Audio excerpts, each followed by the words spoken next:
What up? What up? Peace, peace, peace, people.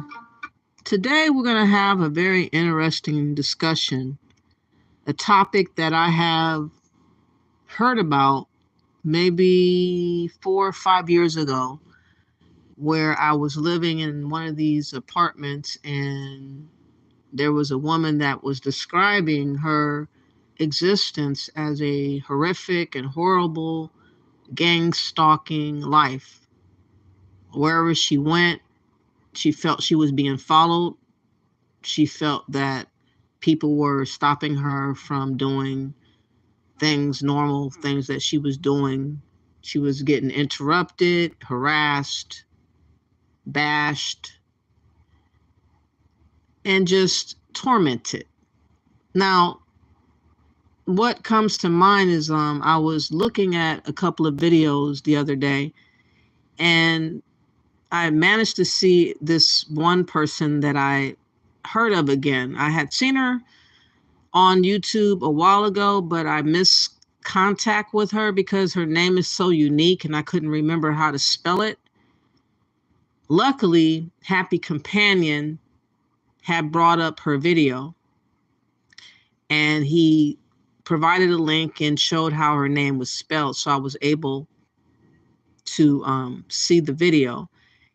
And this video had my hair standing because the story was so unbelievable that I feel like I need to do a response to try to psychoanalyze what is going on in her mind with all the things in which she's seeing. Her name is Anja.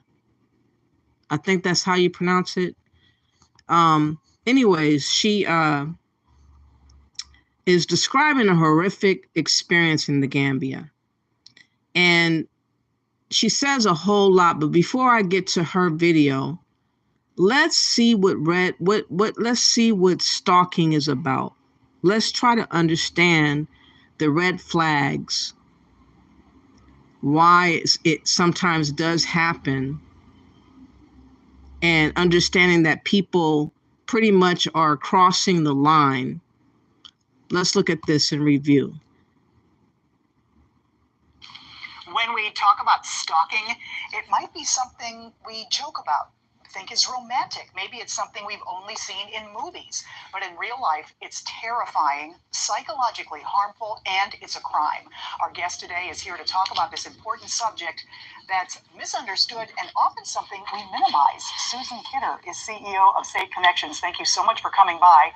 I didn't even know January is Stalking Awareness Month. What is it, and why do we need a month to set aside to talk about this? Well, to elevate awareness so people understand what stalking is. And stalking is a pattern, and the key word here is pattern. It's a pattern of behavior that targets a specific individual, and that specific individual then feels threatened or intimidated or emotionally distressed because of that stalking behavior. And where does that cross the line? What would be some of the red flags that this has gone from, oh, someone really cares about me, to this is a crime? Right. A partner who requires their partner to keep their tracking system on, their GPS locator on their telephone, being followed. And being followed is, you might see someone at the bus stop every day, you might see someone at the gym every day. That's kind of usual and routine. What's not usual or routine or a coincidence is if you see that person when you're at the store, consistently, wherever you're showing up, where you are, at the post office, at your place of business. So that is not normal, and that's not routine. And you're saying things like even gifts or emails, that can even be considered stalking. Yes. Wow. Incessant texts and phone calls, wanting to talk with you, know where you are, make contact with you. And part of that's power and control, which is what we've talked about before, abuse of power, and really designed to threaten and intimidate their target. And I think some of the more overt signs, like damaging your property or even going through your trash, is that one of the signs? It sure is. Anything that will be something where they can intimidate, threaten, and have their target feel anxiety. Those are all part of stalking behaviors. So what should someone do if they're experiencing this? I can imagine how scary it Oh, is. absolutely, because it tends to escalate. The upstream solution is prevention. Hey, what's up in the house is Kiki Loves Nigeria. I really am honored. Everybody, please check out her channel. She is the one that really does a good job with following up on people in the Gambia.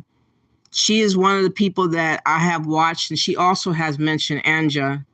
I think that's how you pronounce her name. Anja Africa, something like that. I don't know how to pronounce her name. But she gives a good insight, and she expresses herself very well as far as telling and explaining things a lot better than I can ever do. So please check her out. I would really appreciate it, and you would be blessed for sure. Also, thank you, Seven Galley, for your support. Thank you. I really appreciate it. And also, Charlie Shaw, you said this lady is stalked and harassed in every African country she goes to. Yeah, I have had an experience where I was stalked before at a complex, an apartment complex. I had an issue because my dog was a female dog and there were male dogs. And as soon as I got her, she happened to become in heat.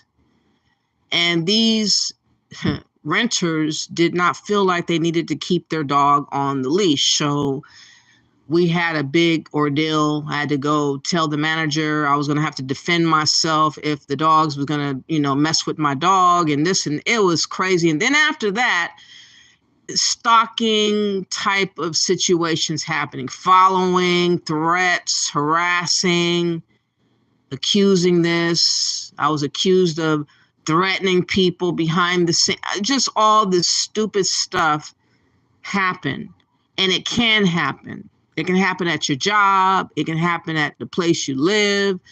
And obviously, it can also happen in Africa. But I want to give more of an insight to what stalking does before I let her play, because her story is so bonkers that I have to set the scene to let it marinate before you guys are exposed to her reality. Let's go. Work that we do at Safe Connections. Someone who is a survivor of stalking, documentation is very, very important. Contact with law enforcement is very important. So you get the paper trail, you have the incident reports, so that when that person is caught, then you have that background. So should we call police or call the hotline? What do you recommend should be the first thing we do? Sure, calling law enforcement is always something very important to do. And folks can also call Safe Connections, because we can help them with safety planning and help talk them through what kind of alternatives they have in addressing this. And they're not going crazy. This is something that's real. Right. 314. That's what I want to say. For some, it really is a scenario that does happen. I've experienced it myself. It had to be about 7-8 years ago. I'll never forget it. Weird white guys acting a fucking idiot, trying to scare me wearing bandana. One guy had a bandana on while I was walking my dog, covering up his face. It wasn't no COVID or nothing. He tried to act like he was going to try to do something to me, covered up like that. My dog basically went the other way. It's made me turn back around to see him in his garb makeup or garb attire with the mask covering his face. And so he wasn't able to do what he was attempting to do. He thought he was about to spook me out of my mind, and I ended up turning into him. And I was like, what are you doing? And so I went to the office and I told him that he was up to no good. And they tried to say, oh, he's just playing games. He's innocent and all that. I was like, he needs to play with y'all then, not me. But anyways, it does happen. I know that, if you're attractive lady and you go to work, you might have some weirdo dudes that try to figure out where you live, how they can get close to you. Can they, take you out to lunch? And eventually they could have these fantasies and expectations as far as how they want to relate to you in their mind. They create something in their mind, and now they got to have you. And then that's when all the stalking and the women who have to be stalked have to endure that type of thing. So I'm setting y'all up to what is about to happen. Now I think it's time to let her play. I don't know how to pronounce her name, but I think her name is. And what's up, Afro Goddess? Thank you also for your support. And thank you also, Alexis, you said, unfortunately, some AAs burn bridges with family, IRS, banks, etc., that may lead them to not want to return. That is true. I didn't ever think about that part. They could be running from something. That is true. Now I want to start at the very beginning. Usually some videos I'll skip around, but I don't think this video I can't be skipping around on this video. Let's get ready for this treat. Do you believe her story, Kiki? Do you think that this is exactly what happened? I think a lot of it seems like it's possible, but some of it, I don't know. Let's go. And by the way, that she's in the Gambia, so some of this is going to be kind of grainy looking. It's not as clear as it's looking right now, so it's not my phone. It's just where she's at, and it's the way that the taping is. It looks like it's up, so I'm just gonna, let me just make sure I'm up.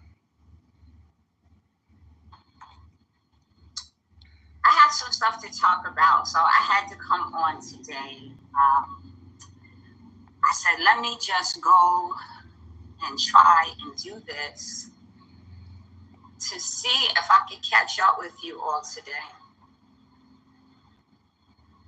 Okay, give me a second. The first thing that I've noticed is that she looks like she needs to eat more food. She looks like she is starving herself. I mean, I don't know if she's fasting or just eating a lot of fruit and vegetables, and she's not really eating a lot of meat, but she looks a little thin, in my opinion. Let's go.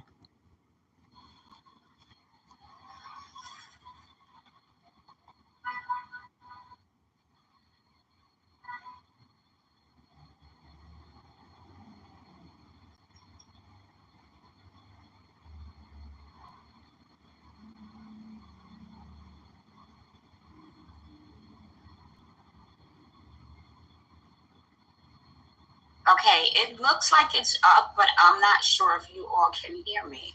So it may be moving a little slow.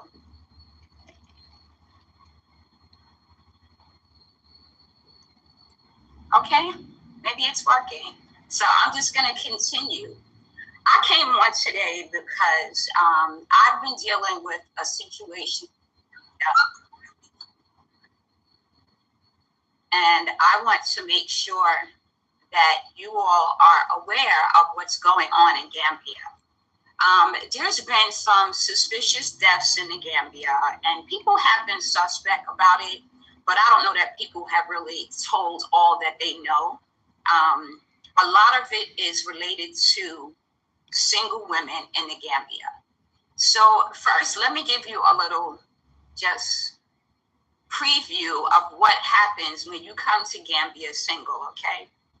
You may have it in your mind that you're not trying to date anyone. You just come in here to live your best life.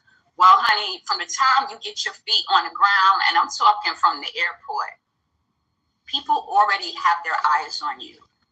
Okay? I believe that part wholeheartedly. They know who are the newbies. They'll hear your accent. They could be trying to look and locate you as an American because they know that we're now touching down more in the Gambia, in Ghana, Tanzania, and maybe Senegal, or is it Sierra Leone? They know that we're touching down. And those workers are looking to pad their pockets, or the customs officers or something. They are looking out. They probably have people that stand by in the airport purposely every day, scouting about, looking for people that's out of place, looking for people that is a newbie, looking for people that's lost. This is my opinion. At the airport, a lot of stuff can happen. A lot of people can figure out who you are by you giving up your information to try to look around where you're going. People could be following you to see where you're going, see where you're going to be living at, so that they can keep an eye on you. I believe the airport is very detrimental in a lot of stalking and also human trafficking and also modern day slavery. That's where people's passports gets taken. That's where mysterious situations happen and people go missing sometimes. That's where you connect to taxis or so-called Ubers, and people could be connected to that with the Ubers and the taxis and also the hotel. All that stuff is connected. But I believe what she's saying at the airport. Let's go. They know what area you're going to. It's been reported where you're going to be living. There'll be that one person that thinks, well, I'm going to be the person to get that individual because that's going to be my cash cow. Like, it's like that. We don't think like that because we don't move like that. Greetings, my sister. So good to see you, Felicia. So we go to these locations thinking we're having a fresh start, not knowing that you've already been targeted, okay? So you get to your area, you may go to certain restaurants. I have to tell you in advance, do not eat at the same places all the time. They've already decided to track where you're going to eat. So if they want to do something to you, they will go make a deal with those restaurant owners to put a little special seasoning in your food. I mean, she came out the gate with a hammer. She says, don't go at the same place at the same time. People could be lurking about trying to figure out where you're going next, and then put extra seasoning in your food. Just like that. Bingo. Because those 3 deaths, just like Kiki Loves Nigeria, she's discussing, they seem a little bit awkward and odd. Something ain't right. Something ain't right. Something really ain't right. And I'm glad at least Anja is speaking up, even if she does seem a little off. But the fact is, there are red flags. She's noticing a lot of stuff.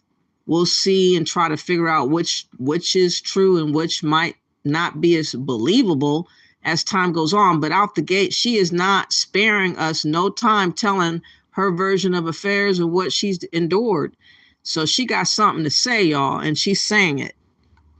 Like, it's like that, you know, and I'm talking about it now because I realize it's something that I learned to live with like it's normal, and it's not normal. It only hit me today because I was like, I have a stalker. I have a stalker and I haven't told anyone, and it's not healthy. So let me just tell y'all what's going on. Okay, so I was seeing someone, and I thought us meeting was like, you know, a spiritual thing. The bond, like we connected, we have good conversation, but there was something about this individual, but I could not put my finger on what it was. But, you know, I figured you're getting to know, take it, you know, keep him at a distance, but get to know him. So the more I get to know him, my spiritual abilities are coming in at the same time. So now I'm starting to have divinations. And when I tell you what I saw, y'all gonna be like, I saw this individual dealing with same-sex orgies. I saw this individual in different relationships. I saw a lot of children around, and I mean, everything I'm seeing is nude. Okay, so now I'm thinking, hold up, this individual's in a cult. This is not no, I'm just a normal person. This is a... Now, mind you, those videos I had about the guy that was an ex-Satanist, he said he's delivered and a Christian, but he was given his story. He said that he was raised up as a kid to be a part of that type of cult and religion and spirituality, and they used to do a lot, and they have an agenda. They have various people that are a part of their network. They have like different sects and this and that and the other, and they do a whole lot for power. He said an awful lot. I hid the videos or put it on private because I don't want that type of energy on there as much, but I try to let people see it as I try to show. But the point is that there's definitely witchcraft and other types of religions that I am not aware of, but she is obviously aware of a lot of this type of situation. So her life story is way different from mine, but let's go. Soldier for the devil, a demon. We don't know what that looks like because they come well dressed. Honey, they got on the best outfit. They nice looking, they smooth talking. That ain't nothing but a demon. If it's not good, it's not God. And I just keep that in my mind. It's black and white. It ain't no gray area. If it's not good, it's not God. Okay? So I continue to watch this individual, and I say, you know what? This one targeted me. He feels like he knows something about me that I don't even know exactly. This man done had readings on me. He done tried to visit me in my dreams. He done targeted me to the point where he knew that something was going to be coming for me, and he was determined to be a part of it. And I was like, yo, this can't be. Like, is it that real? You be on a spiritual journey and you be thinking in terms of everything is sweet and it's so beautiful and it's auras and rainbows. Honey, the dark side of it, when that light starts to really shine in you, when God put his hand on you and you have God's favor, people start popping out the woodwork. They want your abilities, they want your finances, they want your destiny, or they be on some, if I can't have you, nobody will have you. So let me tell you when it got serious. I'm in my house and I said, listen, I told everybody, I usually tell people I'm going offline, I'm going into a deep meditation, and I would just shut down, right? Because I'm listening to God. No, honey, when I tell you this man tried to call me every day, and that's what made me say, wait a minute. If I told you that I am communing with God, why aren't you respecting that? Honey. It was like, but it's me. It's me. I said, so me what? I'm supposed to put you ahead of God? I said, that's not going to happen. I'm not putting you ahead of God. When I tell you I need a break, I need a break. So I said, you know what? In 1 week, I'm going to end it with this individual.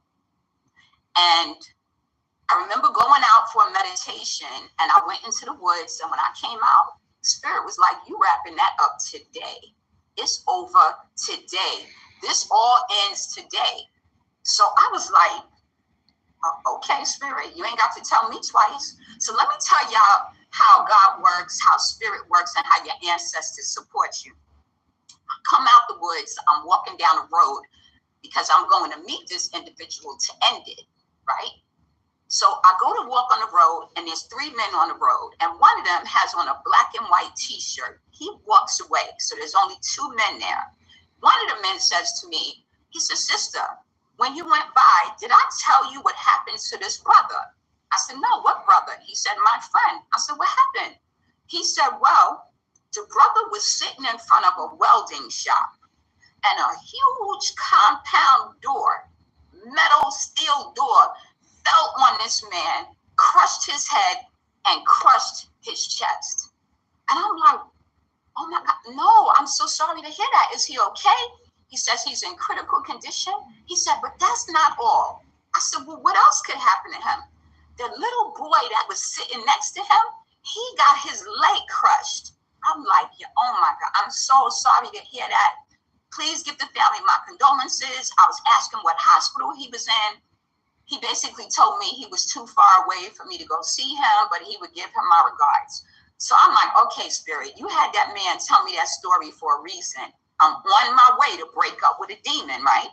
Okay, so I keep walking. I'll get about 20 yards on the path, y'all. Why is there a huge monkey walking across the path?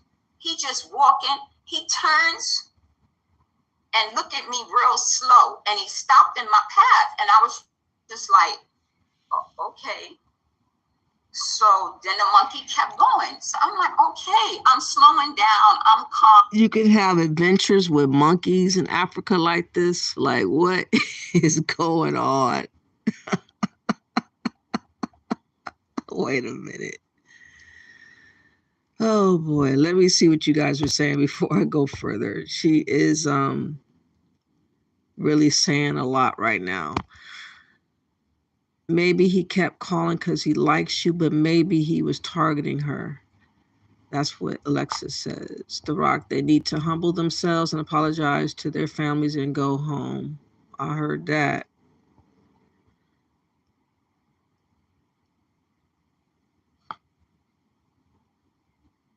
Thanks for coming through. Also, Seven Gali, you said, I forgot to salute if you're here, twin. And I said before, peace to everyone listening, but cannot see chat after this post. Thank you for coming through. I really appreciate it. And also Kiki in the house. Pinky here coming through, rethinking on my trip to Tanzania this coming summer. Yes, please do. But this is a story that she's telling, and I think it's also a mechanism to try to keep her safe because she done put out, a lot in this video. But let's get back to this. I know I'm gonna handle this. I keep going.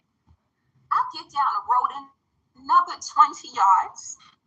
There is a huge yellow and gray snake wrapped in a figure 8 with a gecko choking the gecko. So I'm like, now how am I supposed to get past this snake on this dirt path? So I'm like, well, I don't want the snake to think I'm trying to take his food and he turn around and snap at me. So I'm trying to figure out how to get down the path, right? So I go to the edge of the path and I kind of slide by and the snake doesn't move. It's just choking the gecko, like, squeezing the life out of it. Something was like, did you really see that? Turn around. Do you know I turn around and look at the snake and the snake tosses the gecko up in the air, opens his mouth, takes the gecko and slithers off into the grass. So doesn't this sound biblical, y'all? This sounds biblical. This sounds like Moses and Noah, Joseph. Everybody's in this camp. What is going on? I have never heard such of a story. This is, you don't believe it? Kiki says, I'm sorry, I don't know what that means, oh, the Rock. Oh, okay. Panny means Pan-African. That's what he's asking. Are you a Pan-African? Or who asked the question? Let me see.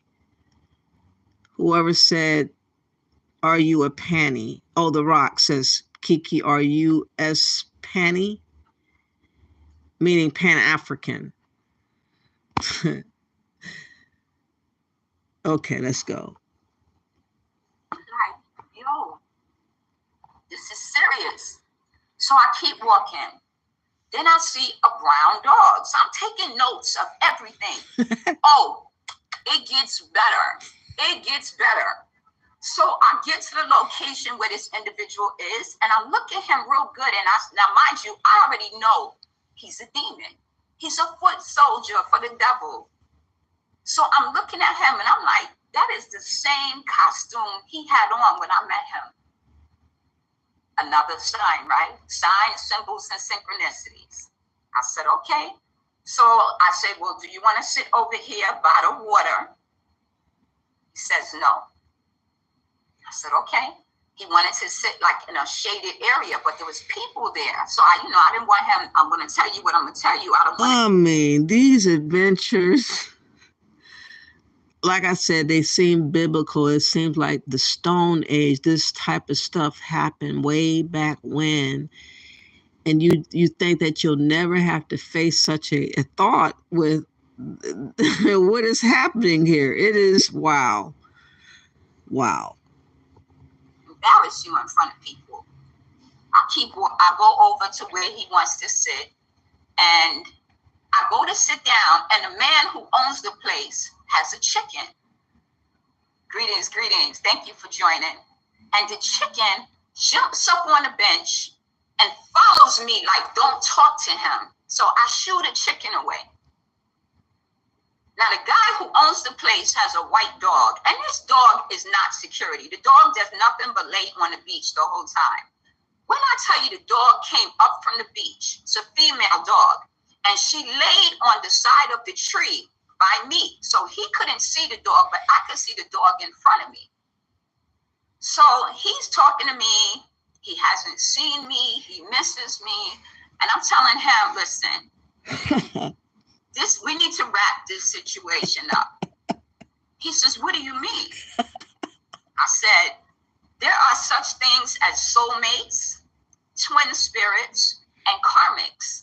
I said, you are a karmic. And he was like, what? I said, yeah, you are probably someone who killed me in a past life. Wow. He was just like, why would you say that? I said, because I see exactly who you are. I said, you're a demon. Straight up, you a demon. I see who you are. I see your sexual preferences. I see all of you. It's in the tiles. When I do water divination, I can see you. So me seeing who you are knows that I don't want nobody like you around me. I know what my journey is, and my journey does not include anybody energy harvesting off of me, trying to be part of my legacy. No, I don't think she said the dog spoke to her. I think that she said that the dog was positioned out of sight from the dude, but in her vision, where she could see the dog laying down or doing whatever he's doing. But no, not spoke to her. Is he trying to steal what I'm trying to build? I don't want nobody like that around me. And he was so hurt. When I tell you, his eyes filled up, they got real bloodshot red. And he was like, I can't believe I'm hearing this right now. I'm just in shock. I said, well, I'm gonna need you to process that because I stand by what I say. Let me tell y'all something. Do you know every time this man talked, that white dog flipped on his back? It's a female dog. Every time this man opens his mouth, that dog laid on her back and did this. All 4 legs wide open. Now y'all tell me why one person's voice would make a dog act like that if this ain't the devil. Mind you, this is an individual who smokes weed all the time. I'm not a smoker. I don't drink. This is an individual who smokes weed.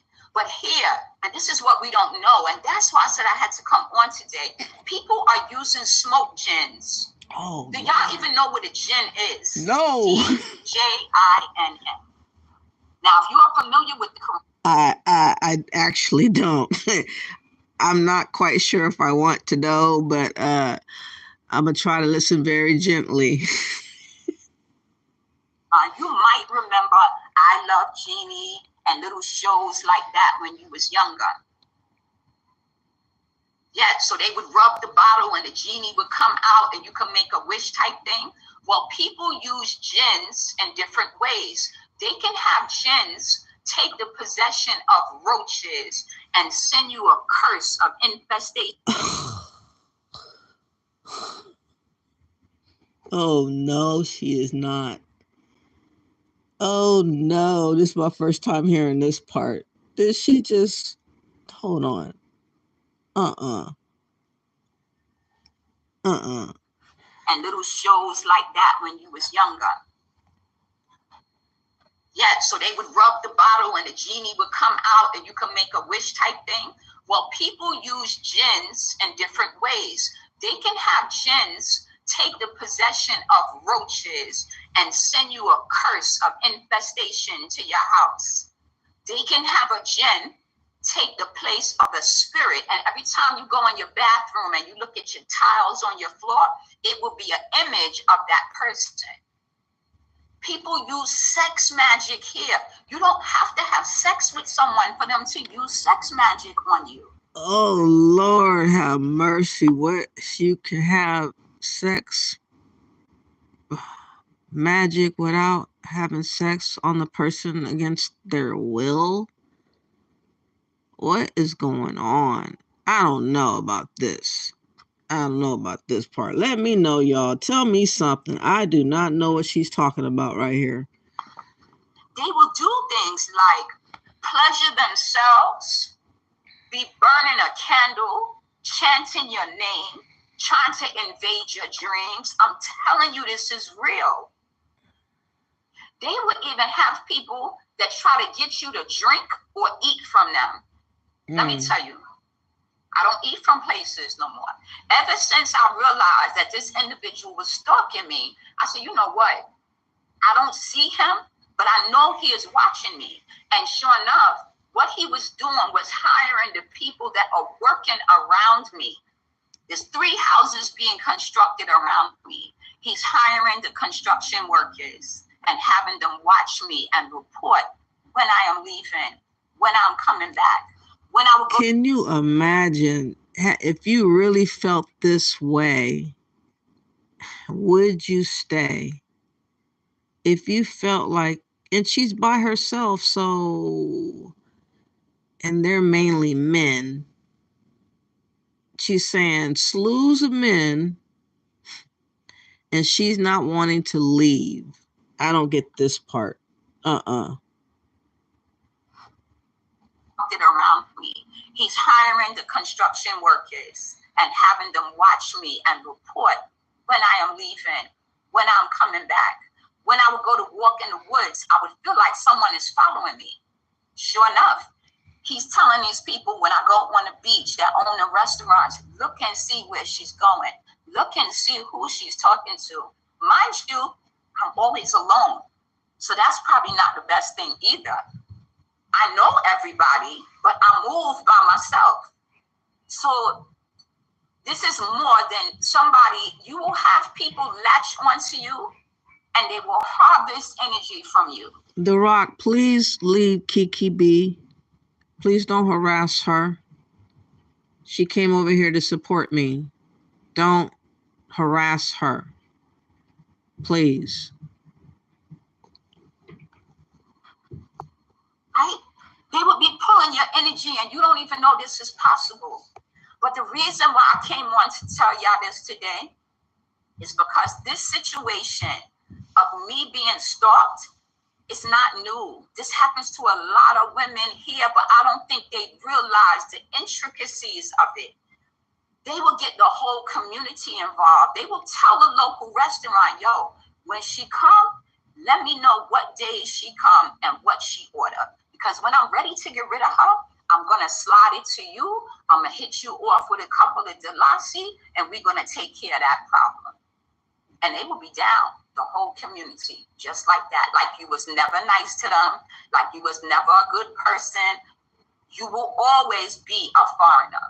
This is the part we don't get.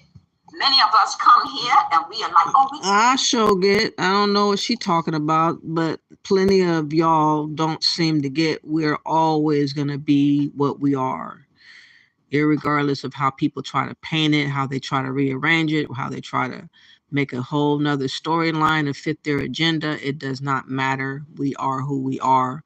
We will be what we are going to be, but the fact is that most of us are going to continue to let people play in our head, play with our mind, play with our hearts.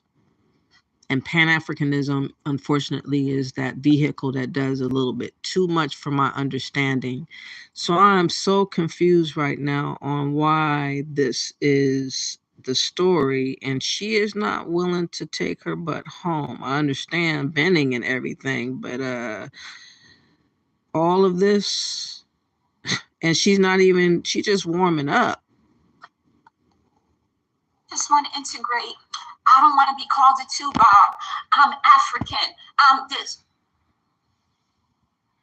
Sisterhood is sisterhood. Brotherhood is brotherhood. You African or indigenous American, no matter where you are in the world, we are one nation, no matter where we are located. I beg to differ. Again, everybody wants to make us all one big old Negro, and that's just not the way it's going to be. That's not the truth. That's not reality. They're trying to pimp us, though, into believing in that stupid mindset so that they can have at us. So they can have at us.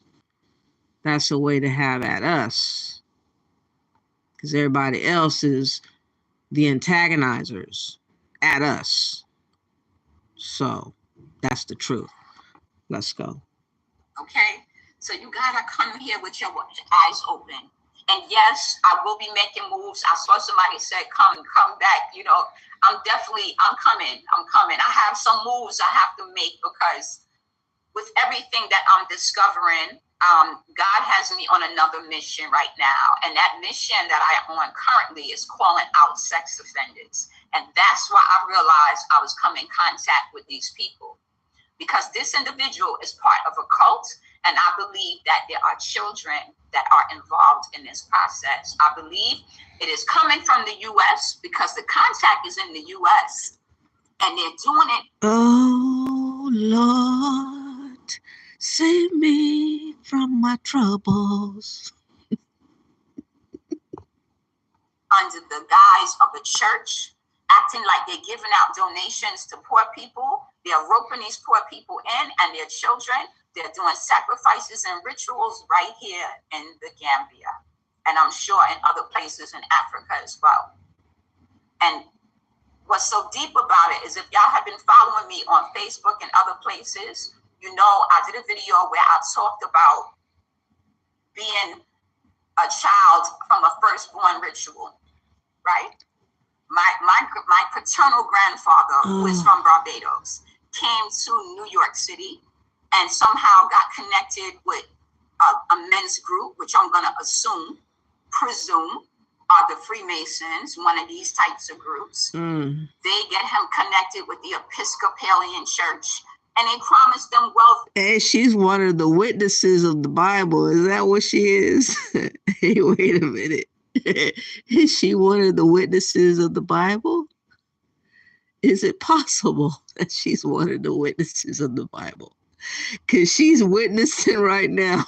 Oh, my goodness. And legacy, if they give them their firstborn for satanic rituals. And that's what my grandfather did.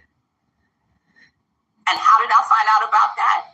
My grandfather, let me say this. I was doing a divination and I kept hearing that there's a man who wants to cross over, but he will not cross over until he sees you. And I'm like, that's random because anybody related to me passed a long time ago. You know, but we don't think in terms of that there's a middle ground before you go upstairs or before you take that dark ride downstairs, right? So apparently, Grandpa was in the waiting area. Excuse me. So in the waiting area. Oh, wow. Let me see what you guys are saying because, wow, this is a lot. Yeah, this is just a warm-up.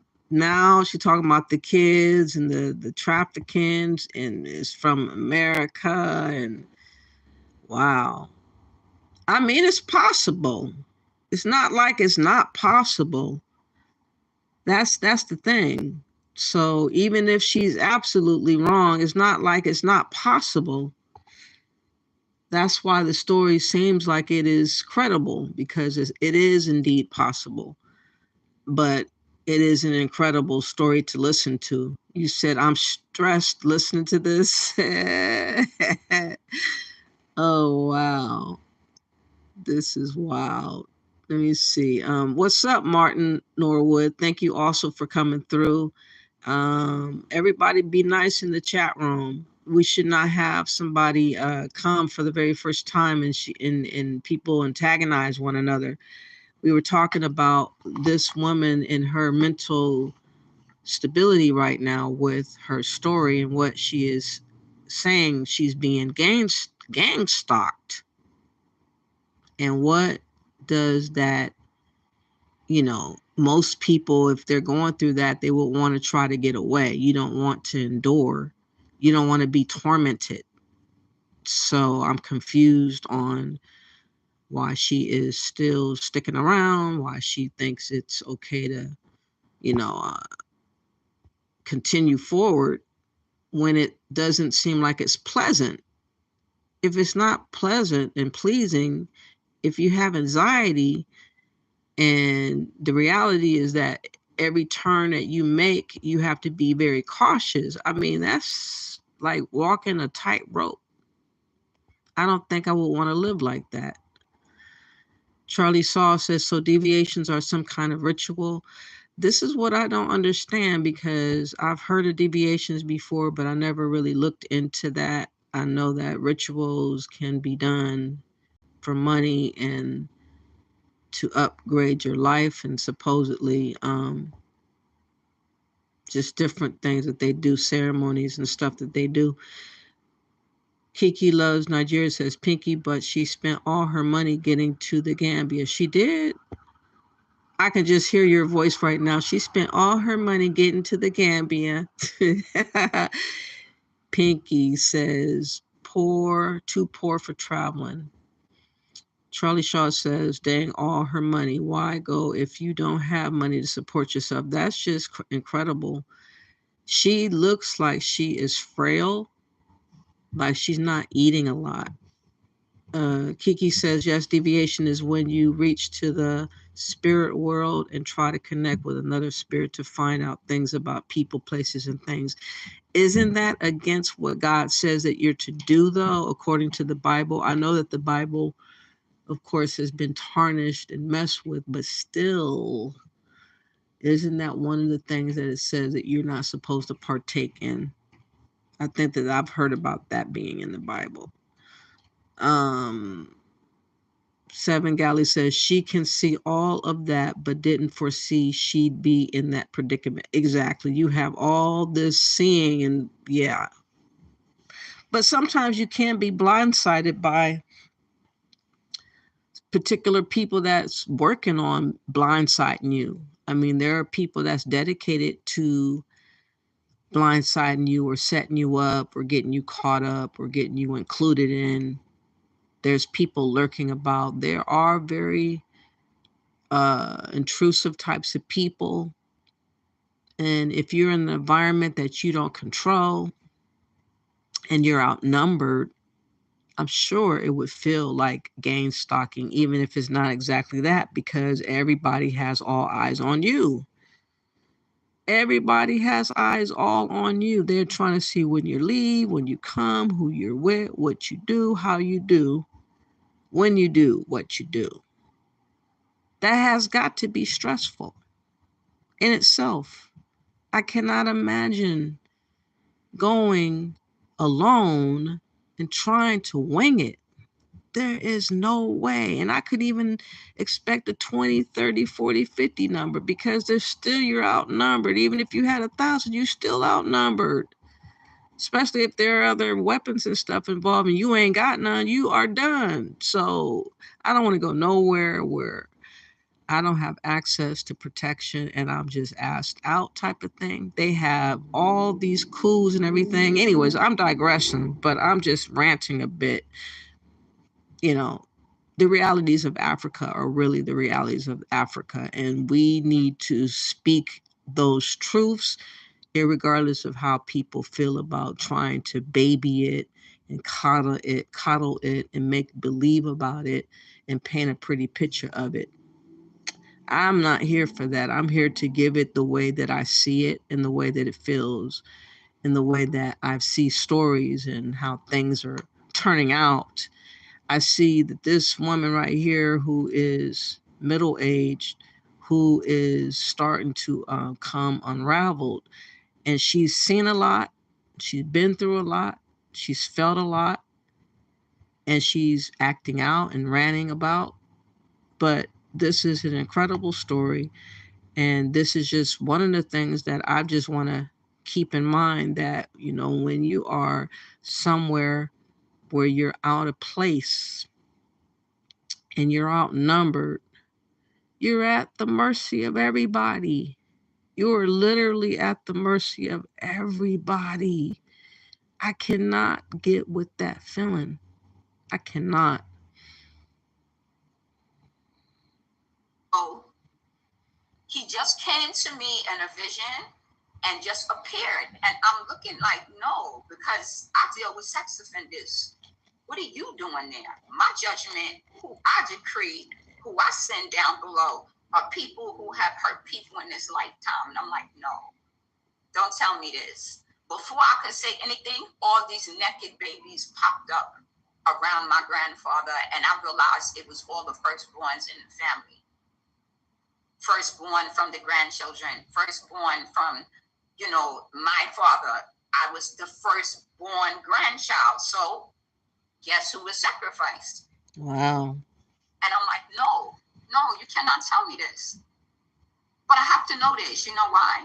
Because how can I do my spiritual work and my journey and be the woman that I am meant to be if I don't even know I had a violation to my sacral? Our sacral is what makes us women. Our hearts, right? If you have blockage in one place, you have blockage in your whole body. So I needed to know what happens. And I think it was my grandfather's dying wish, because someone poisoned him. They poisoned him for the fortune. The house. Wow, this is what I'm saying. This is wow. This needs to be a part of a book or a movie or a series, something. She was supposed to be sacrificed, and somebody else got sacrificed, and then the grandfather got poisoned. I'm having a hard time keeping up with everything, but it'll come back. But let's go. It's the money. It gets better. They did all of this because he left me the house, and the family in the States does not want me to have the house.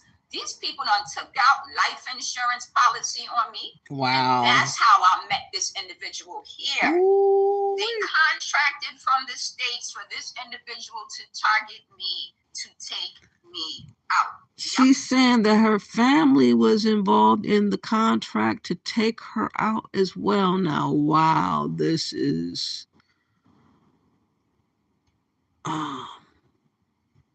the guy in Gambia was linked up with her family in America and another connect for this life insurance claim she's claiming.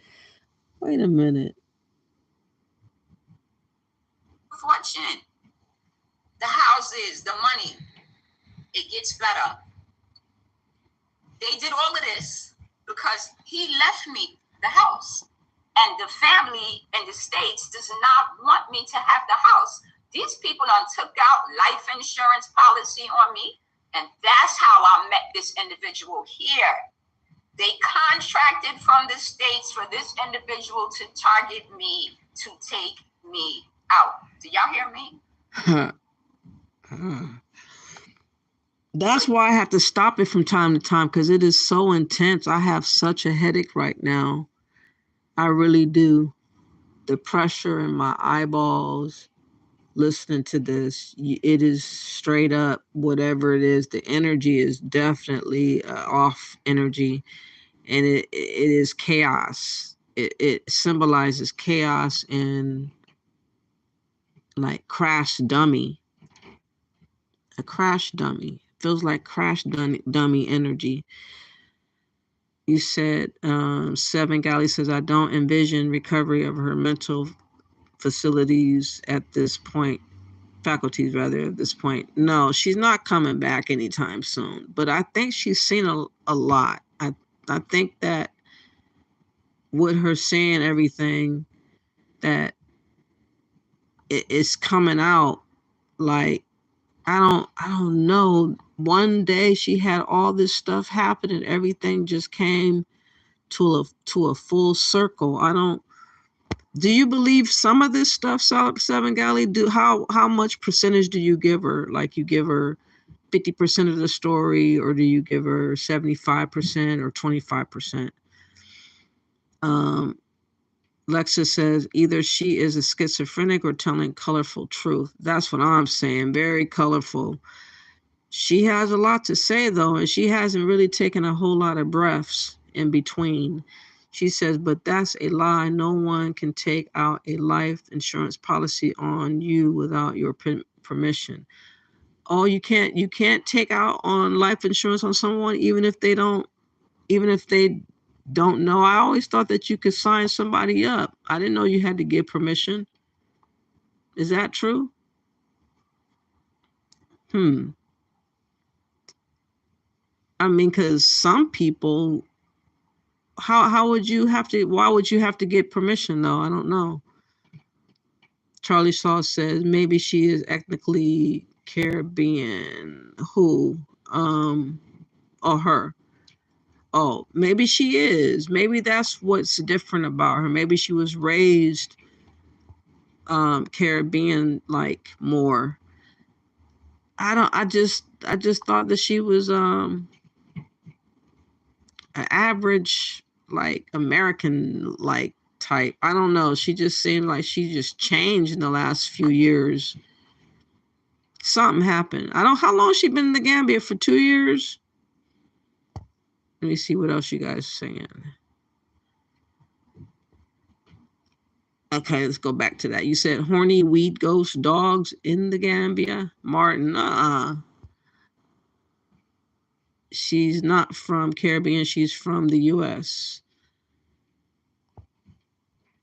Kiki says, unfortunately, I think this lady has been severely sexually traumatized. Is that what you think happened to her? At the Gambia? Pinky Wells says her viewers should send her cash apps to get back to the Caribbean. So I thought she said she came from New York. I thought that's where she says she's from. Is she at money? She could cook her own food. She doesn't have money. Afraid to eat the food.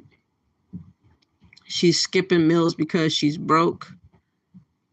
Well, she looked like she could eat something right about now. A good ass hamburger. Go to the part where she said the roach was smiling at her.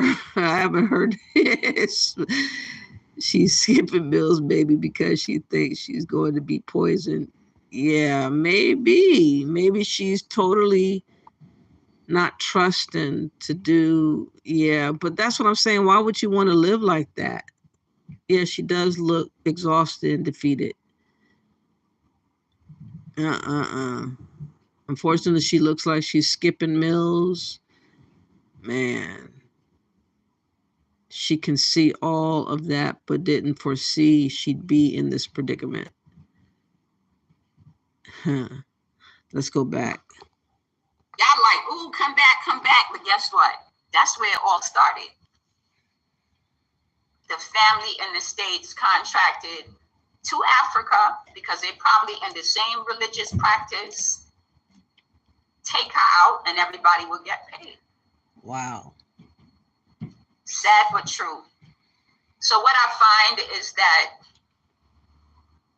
I'm recommending that people know their birth charts.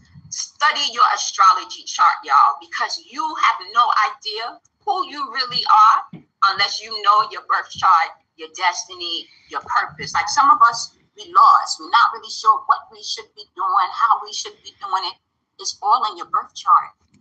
I think that I'm not going to take no advice from her in this regard. I'm sorry. I'll skip what she's talking about right now. I'm just playing for the sake of what she's saying overall so that we could try to gauge her mind, which I feel like she's bonkers at this point. But I'm not taking no spiritual advice from her whatsoever, and I'll suggest that my audience don't as well. But just listen and try to relate a little bit to see where her mind is at and where she's going next. Your enemy will study your birth chart better than you, and they will be following you. They will be targeting you because they want what you have. So, like I said, again, if people are acting like that overall around you, why would you want to stay when you're outnumbered and you're all alone? I don't get it. And you're a woman too, and you already have seen 3 suspicious women unalived, and you still want to gamble. I don't know if she maybe don't have enough to get home, or maybe she'll feel like she's defeated because she put all her hope into this thinking of Africa.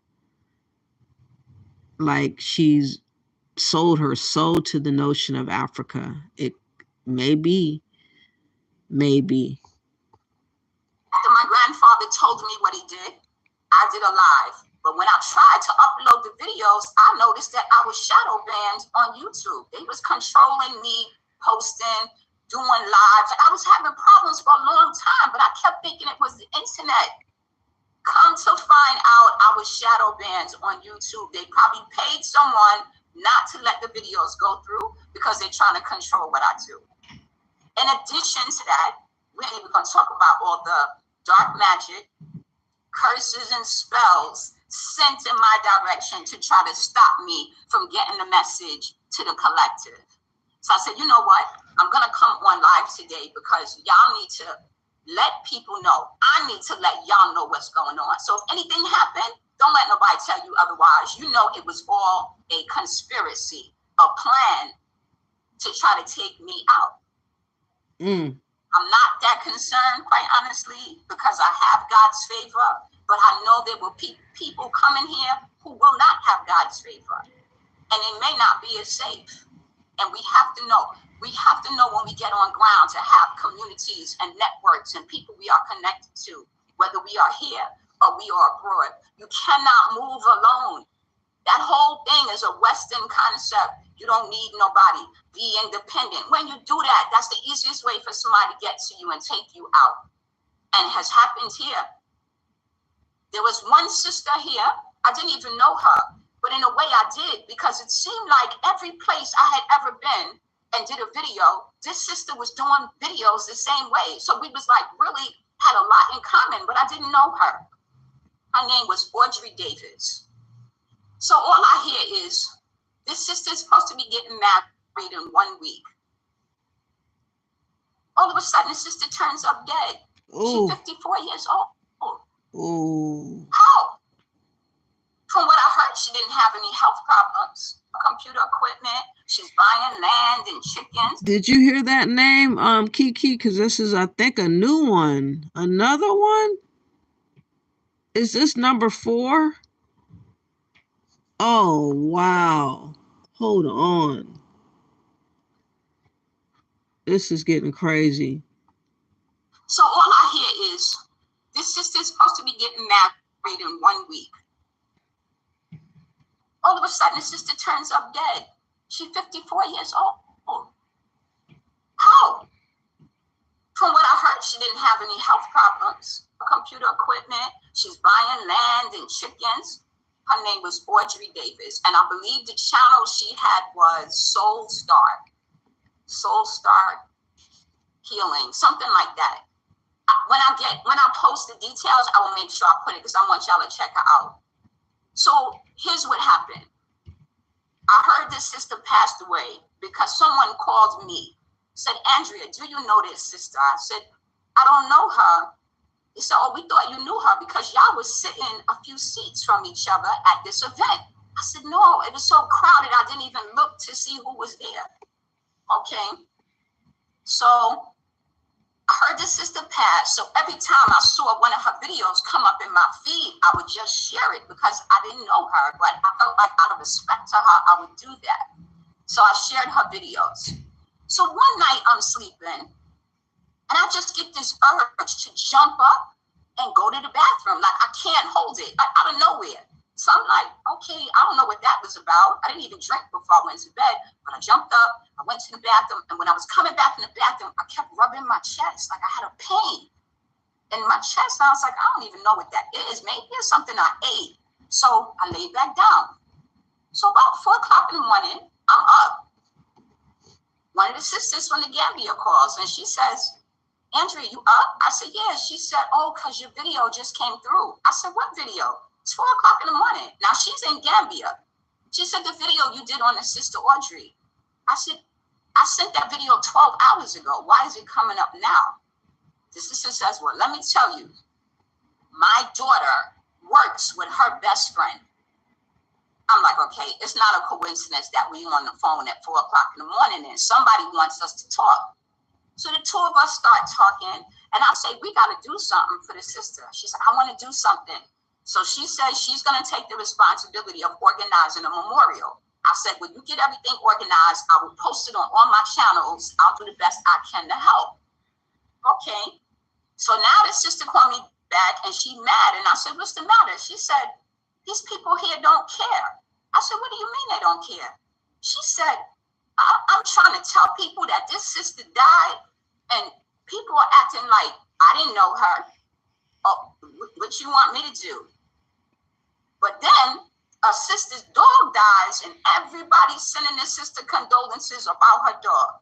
Oh, your poor dog. Oh, that's a shame. I said, see, we can't worry about what everybody else doing. If we're going to do something for the sister, let's just do it.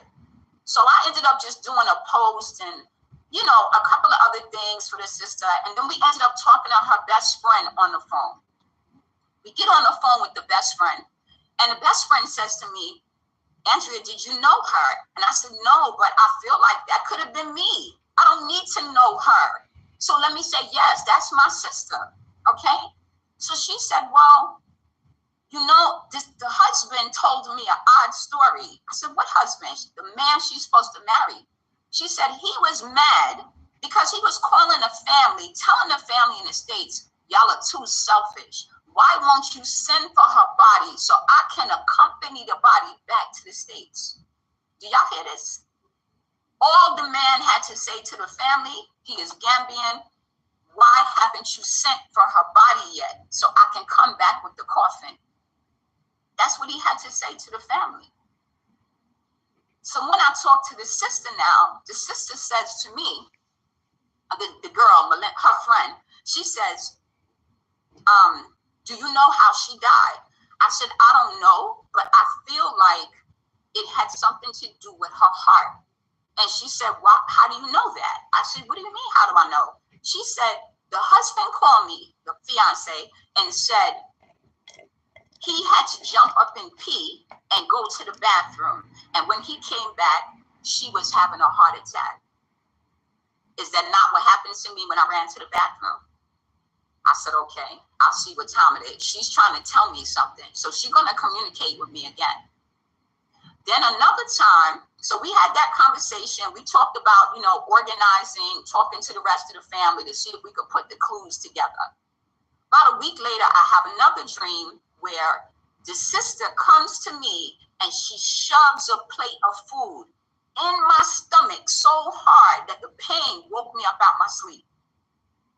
And I said, whoa, sis, like, you know, I'm new to this. I'm going to need you to kind of be a little easy with me, but I get it. So I believe that this. She got a lot of spirits on her, relating with her, dealing with her. This is totally different from anything that I have ever heard of or know of. I don't know if this is believable, all of it. I believe the beginning was more truthful, but as time goes on, it seems like she just orchestrating a few things that doesn't really sound, or maybe she's not expressing it well enough, because she's kind of like, the story is kind of running into one another. Well, everything that she's talking on, but it should be separate. It should be leveled, explained better. I don't know. She's not really explaining it as best as she should at this point. She's like skipping a lot of stuff. You said, did she tell the knocking story yet? She kept hearing knocking in the middle of the night. She Googled the meaning and said an ancestor was trying to contact her then. She opened a doorway. I'm not quite sure if that was stated just yet. Let me see. She still has quite a while to go. It's not even at the halfway mark yet. Well, it is at almost, it's only been going on for 31 minutes. And this story is still going on. Oh, Lord. I don't know if I could take I could probably do another 10 minutes, but I don't know if I could go beyond that. I mean, I'll probably have to do a part 2 or something, because this is a lot for one spirit to have to even hear, to be honest. It's a lot. You said, and the husband and wife and the mom on everybody living in her house now. Of course. So if she goes back, she would have to have all them in her spot. And that's probably going to be something that she can't deal with either. So she's probably trapped there. I don't know. This lady got the story all wrong. Are you going to retell it, Kiki? Are you going to break it down for us? Pinky Wells says, thought that name sounded familiar. She's the one who married a man who had another wife. Okay, she did? Oh, wow. Why are she just now saying this? This lady died months ago and you stood silent. Wow. Okay, so it wasn't recent.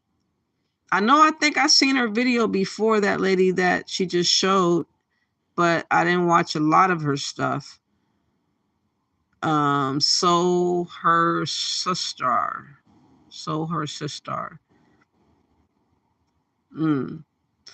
Well, I'll be interested in hearing what you know about her and stuff like that. But did she forget her Seroquel on the plane?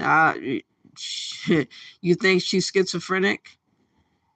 I think something happened to her to traumatize her to the point where she is suffering some like anxiety attacks or something like that. I don't know. It feels like anxiety. You better throw some salt in a bath and get in after watching her. She doesn't need to come back to the States. We have enough of our own loonies. Yeah, but that will help her mind to come back. And the beginning about how they poison people and women coming up dead was understandable, but the spiritual parts is giving me a headache. Yeah. I don't know where her spirit has been, but it is in a very dark place. She said her paternal grandfather is Barbadian. Who knows if it's true? That's true. I can show birth certificates and other things to prove my parents and family is, you call it Bajan? First generation American. Pinky says, she is originally from Philly, moved to Bronx. They all move around. Oh, okay. I thought she was from the Bronx. That's what I thought too. That's what I thought. So I think I could probably bear for this first part just maybe 10 more minutes, because I ain't never heard, I don't know. This is like, she dropping bombs all over the place. She said a whole lot for sure. Come on now. Now my phone wants to freeze. I tell you. The devil is a lie. The devil's working ever so hard. Sister was poisoned. Okay? She was poisoned. Okay. In my stomach so hard that the pain woke me up out my sleep. And I said, whoa, sis, like, I'm new to this. I'm going to need you to kind of be a little easy with me, but I get it. So I believe that the sister was poisoned. Okay? She was poisoned. And all these different stories that this fiance is telling to people is because he is the one responsible for it. So fast forward, he now has her land. He had the house that she paid for how many years. This is what they do here. So, I'm like, just stop. Y'all ain't even here on ground. This is what they do here. Wow. That's, she went in. to know what happened. You know what I'm saying? Like, you don't know what's going on. And you really could put people in danger running your mouth and not knowing what you're talking about.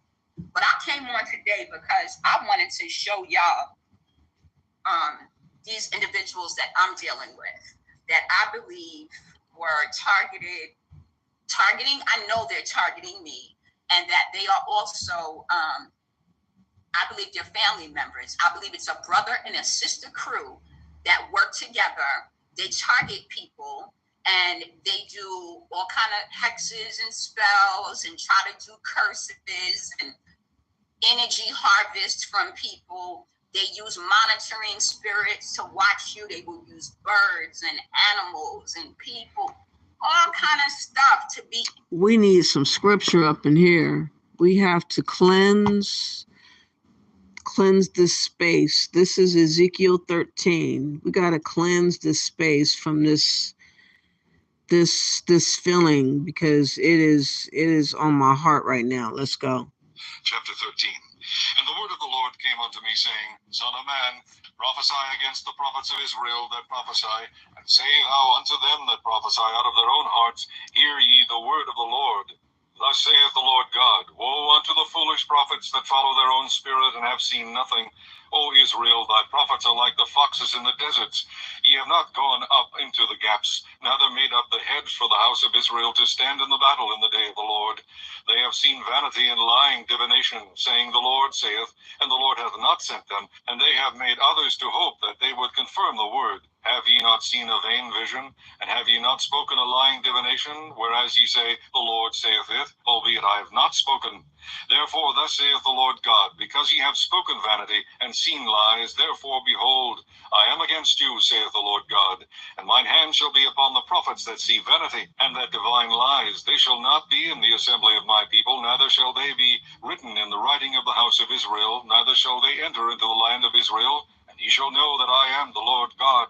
Because they have seduced my people, saying, Peace, and there was no peace. And one built up a wall, and lo, others daubed it with untempered mortar. Say unto them which daub it with untempered mortar, that if it shall fall, there shall be an overflowing shower, and ye, O great hailstones, shall fall, and a stormy wind shall rend it.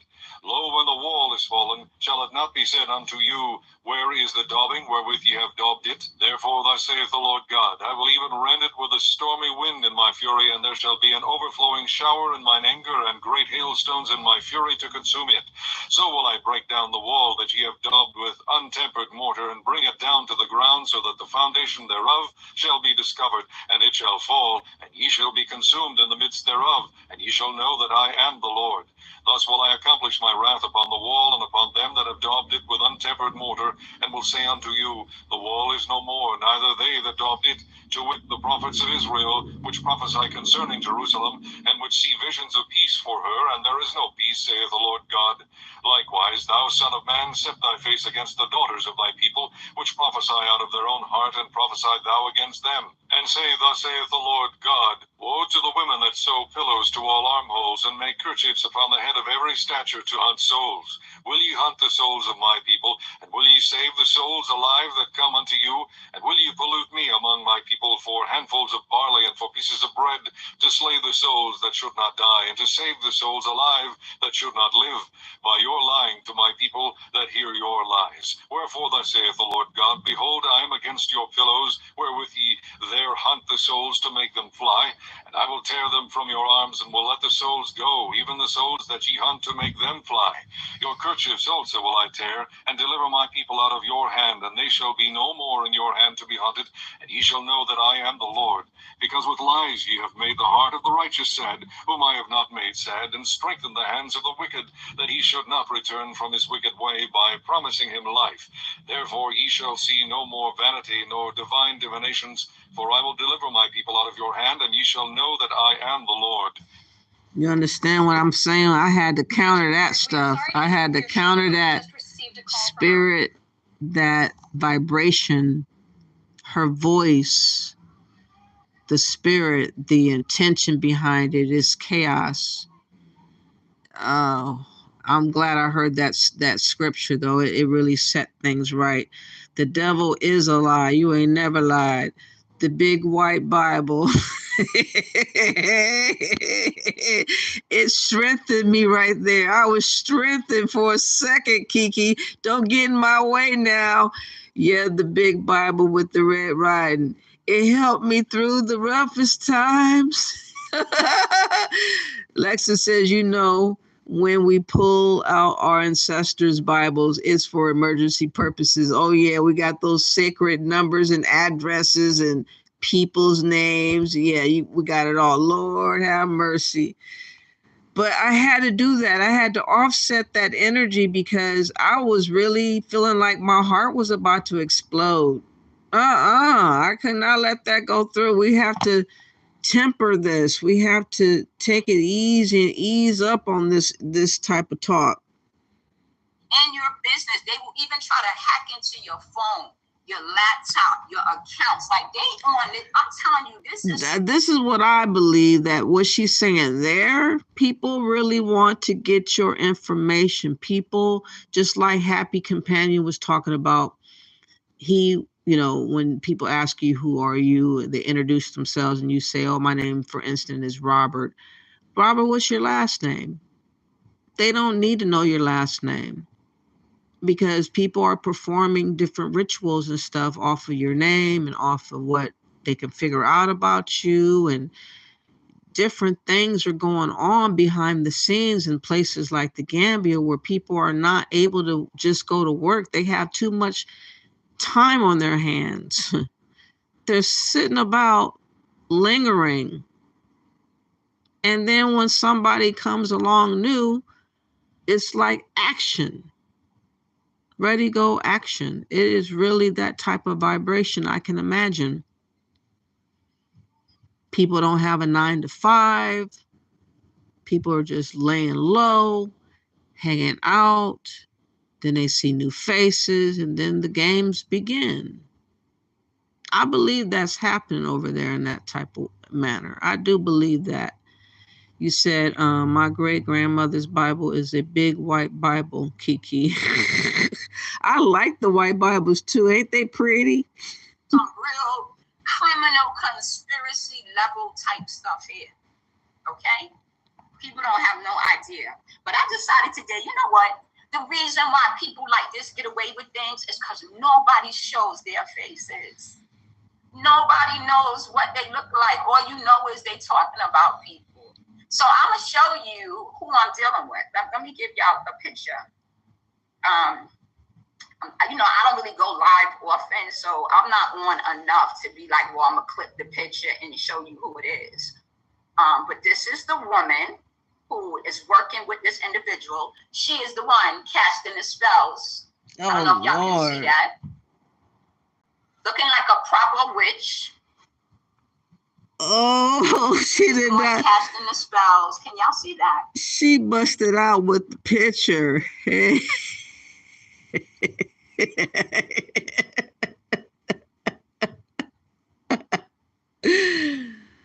Oh, I can't really see her, but wow. You said scammers only need a few seconds of your voice. Now they call your loved ones and it sounds like you for ransom.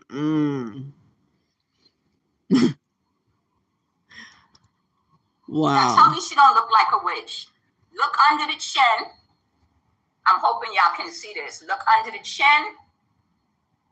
You see a mark under the chin. Look at the eyes across the bridge of the nose and the lips. Yep. That's what we dealing with, y'all.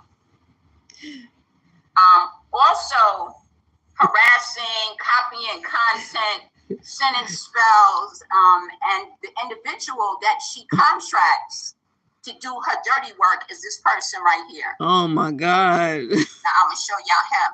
Now what's so unique about this individual is that he's a ginger, and most people are not familiar with gingers, right?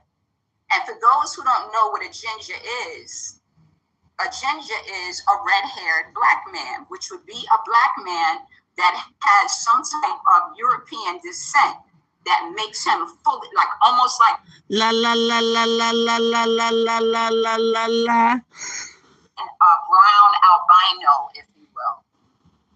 Yes, Felicia, there is an entity, and I'm going to do some artwork that brings that entity out so people can see it, and I will post a picture next to it. There's definitely an entity behind it. And when you have that discerning eye, you are able to see that. You are definitely able to see that. I'm trying to find the picture of the individual because I want y'all to see that as well. Oh my God. You see, I don't think I have it. You know, I take pictures on both of my phones, so let me see what I got here. She did not come to play, y'all, at all. She did not come to play. Give me 1 second. Yes, look at that. You saw it immediately. Okay, you know, sometimes I don't take it for granted because I know sometimes people will say, oh, I can't see what you're seeing. And I have to really like show it to them and then they'll get it. But you can see it. You can see the wickedness in this person. And so from what I understand, like she's been targeting me, like trying to copy me, copy my content, has even stolen things from me. I didn't know about any of it. These things are only recently now being brought to my attention. So I have to pay attention to it, you know. But I'm going in my other phone because I want to see if I can find that picture for y'all. Because it's very important. They work as a team. So they claim that they are like brother and sister. But, you know, with all the demonic, wicked stuff that go on here, it can be an incestuous thing. It could be family members. It could be husband and wife that's into these polyamorous relationships. Because there's a lot of that here. You know, and these are the same people that will be carrying all types of serious STDs. And that will be their mission, to get involved with somebody and infect them. Wow. And look to see if they made that person sick so they can come and steal from them. Oh. I'm telling you, it's deep. Whoa, she going in. Lord, I don't know. Oh, wow. You said you met a ginger before, black man with red hair. She needs to be a vegan at this point. Now she needs to really banish. What made you say that? Who is this here woman, Harpo? She is saying a mouthful right now. My life. All my life I had to fight.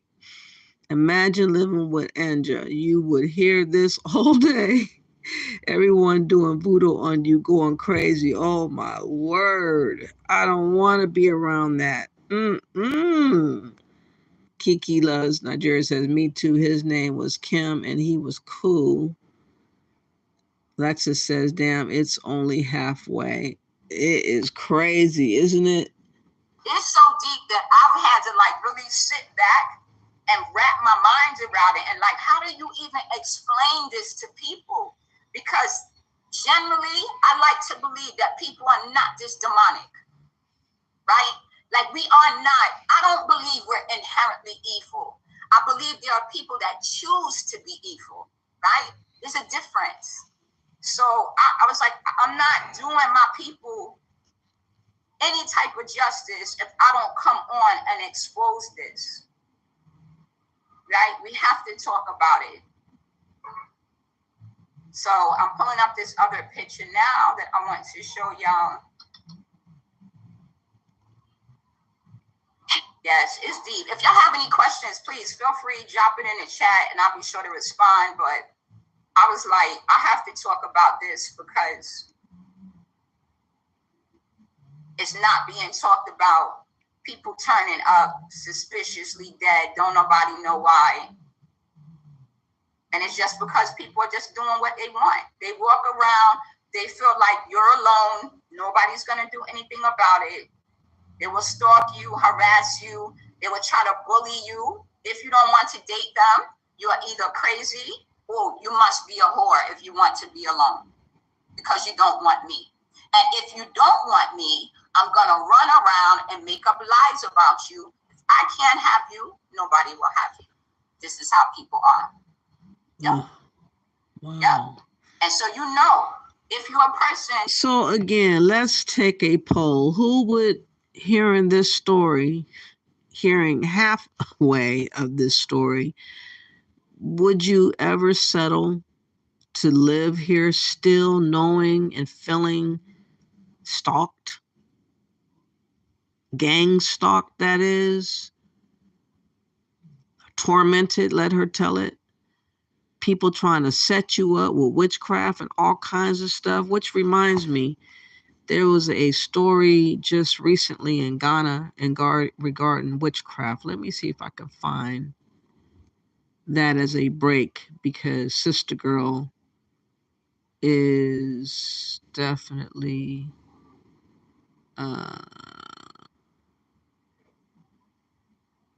oh, you know what? Also, dozens today was killed by Nigerian's army supposedly accidentally striking a village, y'all. Just yesterday, I believe. Let me play that while I look for this other video, just to give a breather, because I know that you guys are struggling listening to her story. I'm struggling too. My mind has to take a break.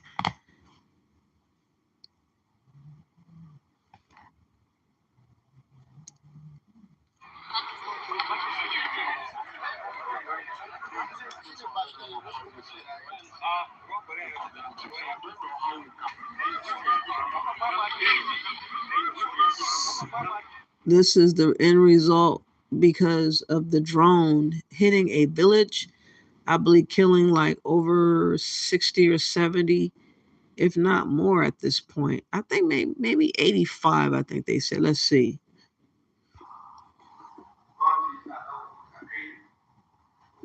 Search and rescue efforts are still ongoing as dozens of injured victims have been evacuated to Barrow Diko Teaching Hospital by the government.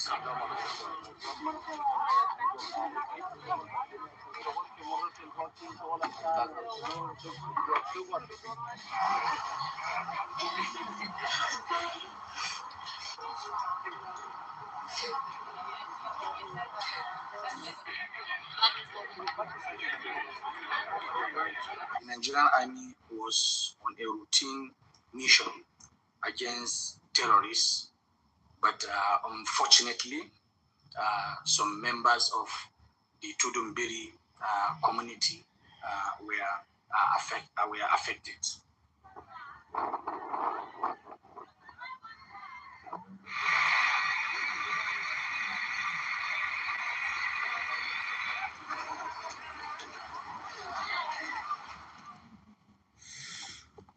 Whew.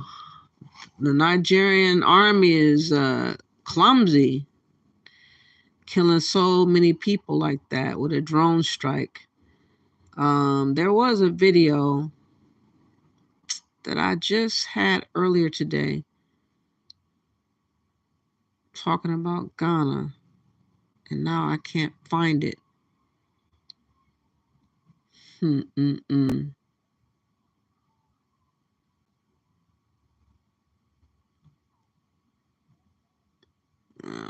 I'll probably find it later. Let me see what you guys are saying. 7 Galley says, I have 2 or 3 Nigerian exes. One was a Nigerian princess. Quite inexperienced. Never again, though. I heard that, a Nigerian princess. That's interesting. Kiki says, honey, 1 Nigerian ex was enough for me. I heard that. Me either. And who beats the lady on the picture? Oh, somebody that was giving her witchcraft on her or whatever. She said that this person is trying to get her. I had more than 3. What, Nigerians? Okay. Lexa says, many Nigerian prince emails I get. Oh, wow. I've never gotten one. Knock on wood. You would never live in Africa, period. No, there is no reason to believe that is going to be something positive. That is going to be a nightmare. In one way or another, it's going to turn bad. that's just the reality of it all. Lexa says, this is why I write a script for my videos, because those videos be too long. Okay. Yes, this is a lot. She had a lot to say. I think that it's kind of protecting her. If something does happen to her, we'll know that something was shady. She's letting it be known. Don't take me for someone that just dropped dead naturally, because I'm letting you know these things are happening around me, surrounding me. I just feel like if I heard half the stuff that she, well, if I experienced half the stuff that she's experienced, not even half, just someone trying to mess with my food, and I have to be worried about going to a restaurant, that means that people don't have standards. They just doing whatever they want with your food. They can do whatever they want. Actually, what can you do? Nothing. I remember there was food poisoning or something recently somewhere there in Africa, West Africa. I can't remember exactly which country, but the people had got sick at this one place that you go and eat. Like everybody got sick there. I think maybe there might have been a couple of deaths too. So those things can happen. I don't think that they have any inspections and people check out to do this and that. It's kind of people just do whatever they do for work. So yeah. Let's see. Imagine living. Okay, I read that one already. Yes, going crazy. Is she so? Excuse me. Do y'all think that her story, half of it is true or none of it is true? How do you feel? She said a lot. There's so much that she said. I had a hard time, like, remembering the dream versus the reality of what she was saying, but she said a lot. But stalking is a reality, though. Once you eat the food, it's over for you if they know what they're doing. Wow. I cannot.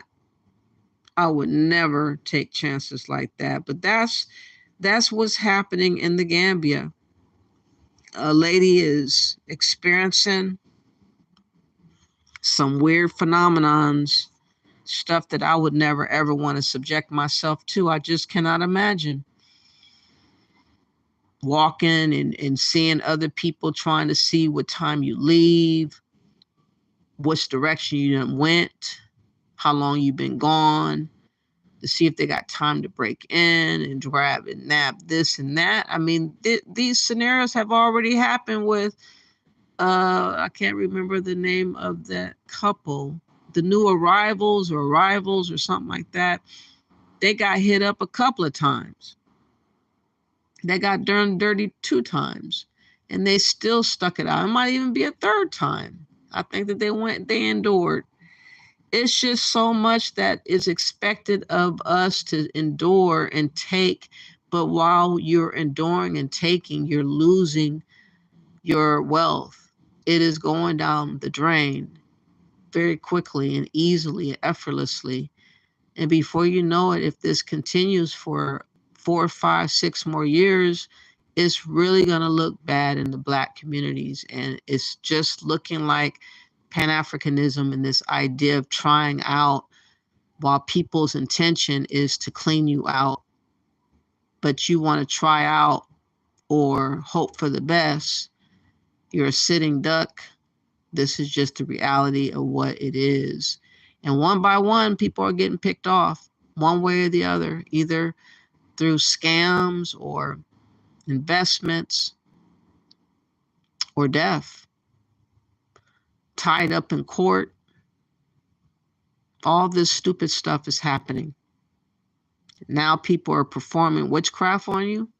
That's what I was trying to look up. Ghana's video about witchcraft. They were talking about witchcraft. It must be on the phone that I'm on right now. They were trying to lift something. Let me see if I can find it. Man, that's what it was about.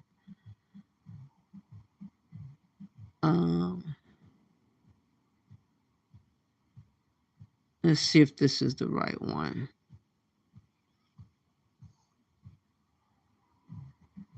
Yeah, this might be it, y'all.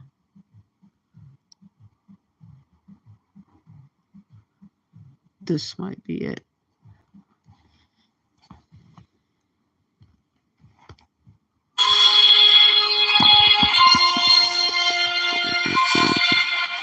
We know that alleged witches at the Ghani witch camp are actually protesting the president's decision. Of course, we'll bring you what you're seeing on the screens right now. That demonstration has been taking place, and you see the inscription clearly. Mr. President assenting to the anti-witchcraft bill should be a priority to, quote, protect women. And that's the message being sent across to the government on this very legislation. Is the reason for which we want to broaden the conversation here on the Pulse. And joining me now is features editor Jojo Kovner, who's been taking a look at this. And Jojo, you've done countless stories on, witchcraft camps. Talk about Gambaga, talk about the latest one we're looking at, and the stories are very grueling. The need for us to free these women in captivity. Tell us about, first of all, the extent of work you've done and what you found in these northern parts, and not just northern parts of the country, but across the country, looking at issues of witchcraft camps and, the inhumane detention of these women on some allegations. So the very first time I went to the witches camp, alleged witches camp, was in 2008, at the very beginning of my career. And I've gone there many times. I can count more than 10 times. And every time I keep going, it's like a yearly thing to actually find out. First, I wanted to find out whether the numbers were growing. After that, they were declining. At the point, they were declining, and then they started growing. Right. And many times, all the stories that you keep hearing is, they have sent them to the witches camp. But the real stories, how the people are beaten, how the people are maltreated, how some even die, before they even get to the camps themselves. So you could really see that this is something that the state really needed to do something about. And the main reason why I kept talking about it was because we look at the laws that we have as a country. Women are not. Again, there are witches that's floating about, that's being talked on. There's cannibalism, as you state, also Senegali over there too. Yeah. And, human trafficking, Nigerians in Ghana and other child, forced labor or considered slavery, child slavery, dealing with, is it the cocoa nuts or whatever you call it over there, cocoa butter. Anyways, I think that's the cocoa bean or whatever it's called. Anyways, they still do different things that should be not happening right now in 2023. They are not clean, and things are not as simple as they try to describe things as being in West Africa. It's quite dangerous, and anything, again, for us as foreigners could befall us and are befalling us in so many categories that I mentioned previous. So it's up to us to share this information and let it be known, the experiences of those that are in the Gambia that might result in you like losing your mind, especially if you're dabbing with the dark magic and witchcraft. You're opening yourself up for different spirits to entertain you. And I think that Anja is one of the examples of what we've witnessed, her dealing with too many different spirits to where it is kind of psyched her mind out a little bit. It's got her a little bit batty. So if I was to guess, I would think maybe 50% of what she says has a lot of validity, maybe 60. But the 40%, I don't know, some of it was a little bit, saying that the connection of her family having a contract with her boyfriend to do her in for life insurance is really a big stretch. Of course it's possible, but how would they have the first contact? So it doesn't really make sense. You said those spirits will drive you crazy. Apparently, those spirits will drive you crazy. Yeah, so I don't know if you guys bought any of it. Like I say, I feel about the part about gang stalking is highly possible, especially if you're a newbie. People just laying out, hanging out, sitting about, not working, don't really have nothing better else to do. They see you for the first time and friend or whatever. People are going to hone in on you. The collective will be honing in on you. And whatever is attached to you, most of those people are desiring what is attached to you in one form or the other. That's just what's going on. And more people are going to be treated like an ATM or treated like, to be used and abused. Like many people feel like that's something that we're supposed to take.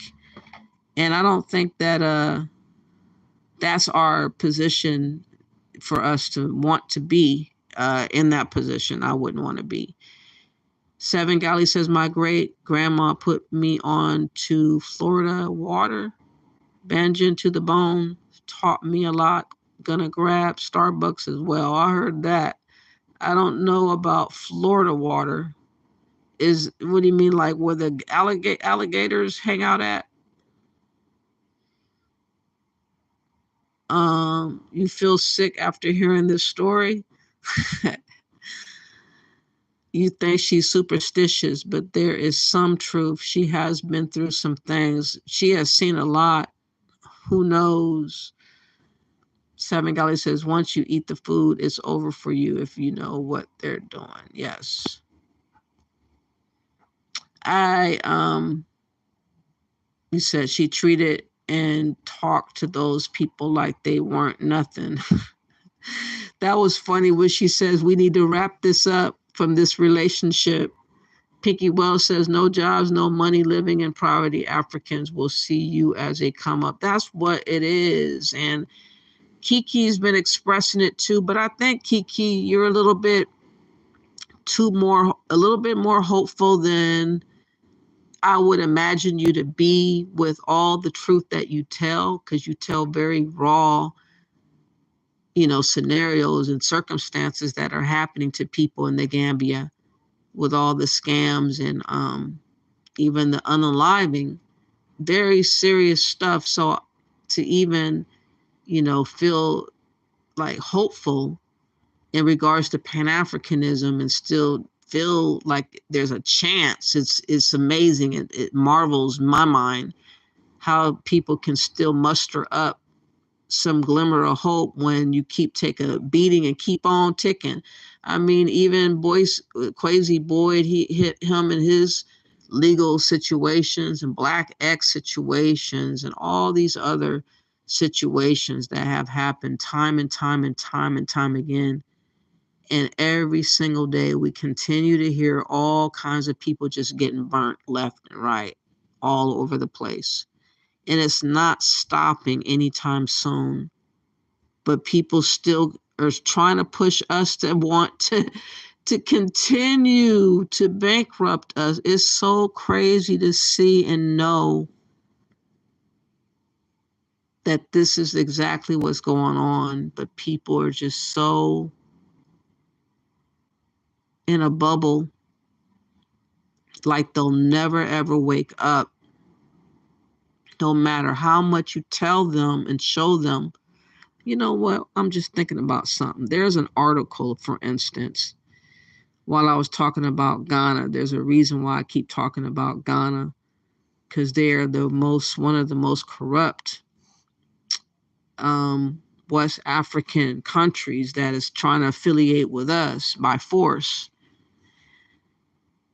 Someone called them out about them speaking out about so-called reparations. As you know, Ghana had their role with the slave trade, and they're talking as if, oh, they have nothing to do with it. They're victims just like everybody else that were slaves. So this article says, if Europeans should pay reparations for slavery, what about Africa? And this was written by the Washington Examiner by Michael Rubin. A special committee of the African Union and Caribbean Community, together representing 75 countries, endorsed the demand that European states should pay reparations for historical mass crimes. 75 countries, which did not include us by our knowledge. They took over our movement for reparations that we have been on for a number of years, gathered about in Accra, Ghana, with 75 different countries to endorse this and demand this. Thank you for the article. I can't remember which one gave me the article, but I appreciate everybody that is a moderator that will give me an article that also fits with what I've been talking about. Now, this Ghanaian president, Nana Akufo-Addo, explained the entire period of slavery meant that our progress, what is R? If you sold a people, they're not yours anymore. These people are so fucking rude and so freaking ridiculous. Well, let me get back to the article. The entire period of slavery meant that our progress economically, culturally, and psychologically was stifled. There are legions of stories of families who were torn apart. No amount of money can restore the damage caused by the transatlantic slave trade and its consequences, quote, unquote. This is what he said. Now, it continues, perhaps Akufo-Addo and the African leaders on whose behalf he speaks should lead by example. The European slave trade was abhorrent, but it was not unique. Slavery was common in Africa prior to European arrival. Centuries before Europeans penetrated Africa's interior, enslaving enemies was part of African way of war. Many slaves dispatched to the Americas from Goree Island in today's Senegal and Elmina Castle in Ghana first entered captivity. Then rival Africans enslaved them. By no means does this excuse Europe experience of slavery different between Africa and America, and the thirst for slaves in the Americas. European colonies created incentives for further African slave raiding. Nor was Europe the only region engaged in the African slave trade. Centuries before Europeans began trading Africans, there was a thriving Middle Eastern slave trade. In the 9th century, the Zanj enslaved black Africans revolted in Basra. Middle East Forum founder Daniel Pipes chronicled early Islam's slavery of Africans in Harvard PhD thesis, and then his seminal book, Slave Soldiers and Islam. Iranian films such as 1986 award-winning art house drama Bashu, the Little Stranger, explored racism in Iran as young dark-skinned boy, the ancestor of black slaves imported into Iran, fled the war to overwhelmingly white northern Iran. The Ottoman Empire enslaved both white and black people, while Turkish President Recep, how you pronounce his name, Erdogan, declares in Somali that Turkey alone stands against colonialism. He omits that the slave economy drove the Ottoman presence in the Horn of Africa in 1992. The late Princeton historian Bernard Lewis, the Doan of Middle Eastern Studies, republished Race and Slavery in the Middle East, which documented centuries of slavery in the region. Islam may oppose discrimination in theory, but Arabs, Persians, and Turks nevertheless enslaved black people and discriminated against their descendants. The irony here is that Islamic regimes in Africa continue this slavery. My first trip to Africa was a part of Bill Gray's Operation Understanding in 1989. At the time, Black Africans were flooding into northern Senegal from neighboring Mauritania, where the elite Berbers enslaved Black people. While Mauritania's president outlawed slavery in 1981, decreed its government passed no penalties to de-incentivize the practice. In 2001, I saw slavery firsthand in Sudan on Christian Solidarity International Rescue Mission that sought to free Black slaves whom the Islamic government's Janjaweed militia had seized on raids into the country's south. If Afo Adu is serious about righting historical wrongs, where are his condemnations or demands for indemnity from Mauritania and Sudan?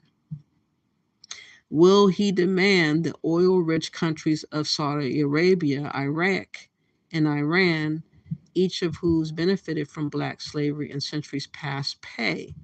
That's a good question because nobody talks about the modern day slavery that still persists today, the forced labor that happens, the people that get tricked out of going to these Saudi Arabias or London or even America, and then they touch down and then they are forced into whatever type of job or situation that they're forced to do, and they have to pay back their ticket and all these other things, and they hold your passports and your visas and whatnot.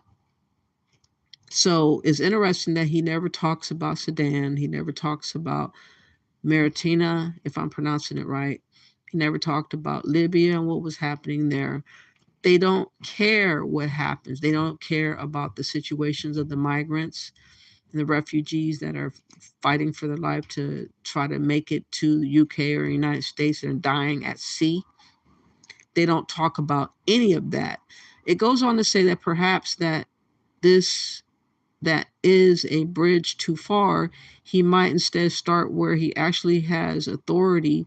If the evils of ancestors are cause for compensation today, shouldn't Ghana be the first to pay? After all, more Ghanaians today descend from slave traders than slaves. Again, how in God's green earth does this man feel like it is his business, his right to try to take and snatch away reparations that belongs to descendants of people that were enslaved? But this is exactly what this president is doing. He has no respect for Black Americans, and he is a corrupt, wicked individual who wants to snab our money to help pay back his debt from all the monies that they has taken and all the mismanagement that they have done. Now, moving on, it says that Afo Adu knows this. So what truly motivates him? Ghana's debt today is 50 billion. Its debt to GDP ratio is close to 90%. In just 3 months last spring, its debt increased 20%. Rather than acknowledge responsibility for decades of economic mismanagement, Afo Ado seeks to shake down Europe to seize advantage of the West's political correctness and tendencies to self-flagellate. To legitimize such tactics would itself be racist, as it would reject Africans' agency in the decisions that led to their current financial morass. It is time to dismiss bailouts, reject extortion attempts, and recognize that cherry-picking the past is no way to secure freedom and prosperity for the future. Again, I cannot stand President Afo Ado. He's very, very wicked. He is not an honorable man. He has no integrity, but he feels like it is his business to snatch away from us what belongs to us. He has nothing to do with what we're doing. And he has come and injected himself into our conversations and took over the conversation by what his bitch ass done pulled, where again, he knows damn well the bulk of us don't feel what he's trying to do is what we want. Obviously he knows that, but yet he's done it. And so people still want to go visit Ghana. To me, it's sickening. I think that they should boycott Ghana. That's what I believe. I don't think that we should give them anything for what they're doing, disrespecting us in such a way. I think we should shut them down. But of course, we have simps and we have bitches as niggas and hoes that like to be pimped, apparently. And they will rather be disrespected than stand up for what's right. Kiki says, great critical thinkers. Pinky Wells says, Africans are always in our business. We are not Africans. We are Black Americans made in America. Facts. We are a whole new people. We've interacted and intermingled with other races of people. We are our own. We have been alone here by ourselves in America, dealing with what we're dealing with. We have to figure out what we're going to do as a people. People are trying to tell us what we're supposed to do, and they're hopeful that we fail. That's the sickness part of Pan-Africanism. Not all, but most of them want to see America fall.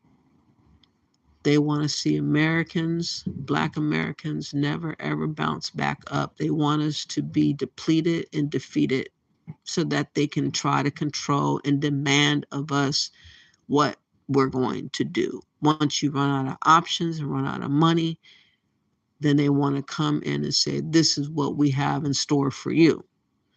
This is what they want to have happen. This is why we cannot allow ourselves to become bankrupt and stupid enough to believe in the hype and the lie that being in Africa is going to fix what's going on.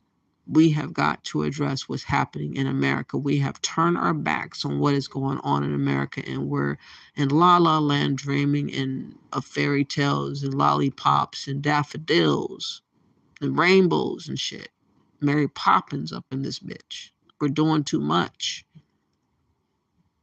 And we lost sight of reality, and so there's so many people able to toy with us now and play with our emotions and get us all rattled up and turned around. And it's sad there's so many weak-minded people that is representative of Black Americans. Kiki Loves Nigeria says, everybody knows no one can really be an African American except an African American. But people feel like they can say that they're African American because of the term of African in the name, and that's what I don't like, claiming African American. I only claim Black American. In fact, I call myself Indigenous Black American because I want to make the distinction from people that just came over here. They're not us. They don't share our story. They don't have our same goals. They're trying to outwin us. They're competing for our spot. They're not trying to unify. They're trying to take over.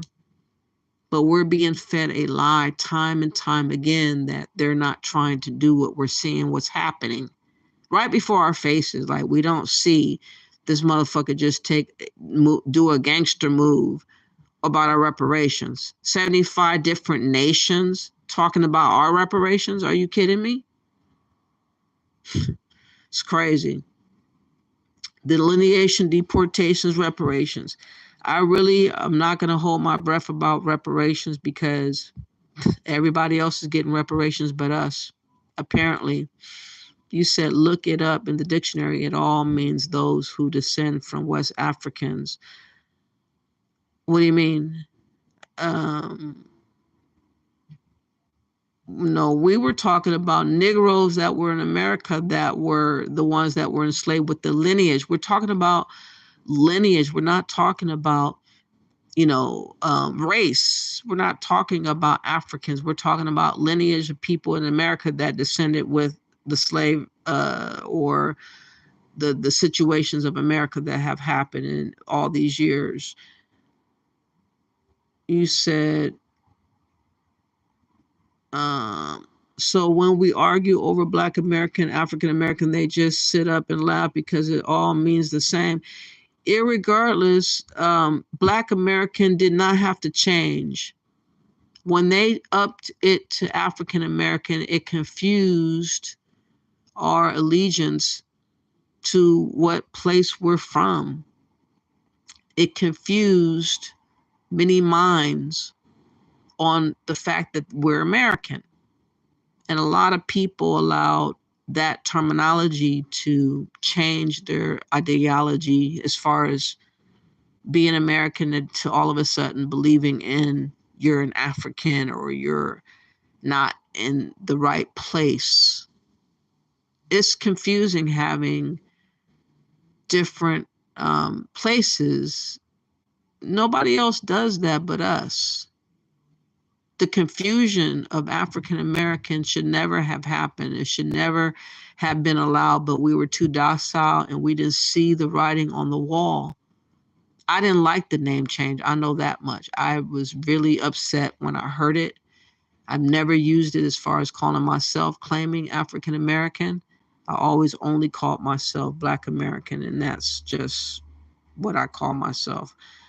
You said Pinky Wells says the American census is separating us from Africans next round, and the Office of Budget Management is separating us from Africans. They should have been separated us. There's no reason to try to snatch away our identity when they have their own. That's just the way it is. They have their own identity. They don't need to share our identity. That means they're double dipping. That means that's a fraud going on. Fakery going on. Kiki says, I think what you guys are talking about is policy. I think that's what your guide are talking about, how the policy is applied. So, okay.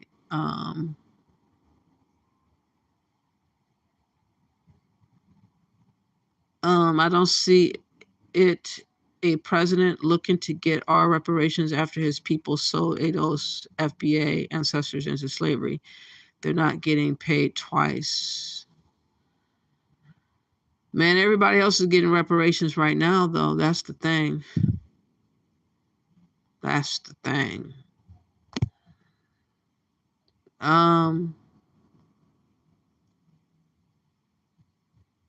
Okay, Pinky or Kinky says, yes, that's what needs to happen because money that is meant for us doesn't go to us because of the way the policy is implemented.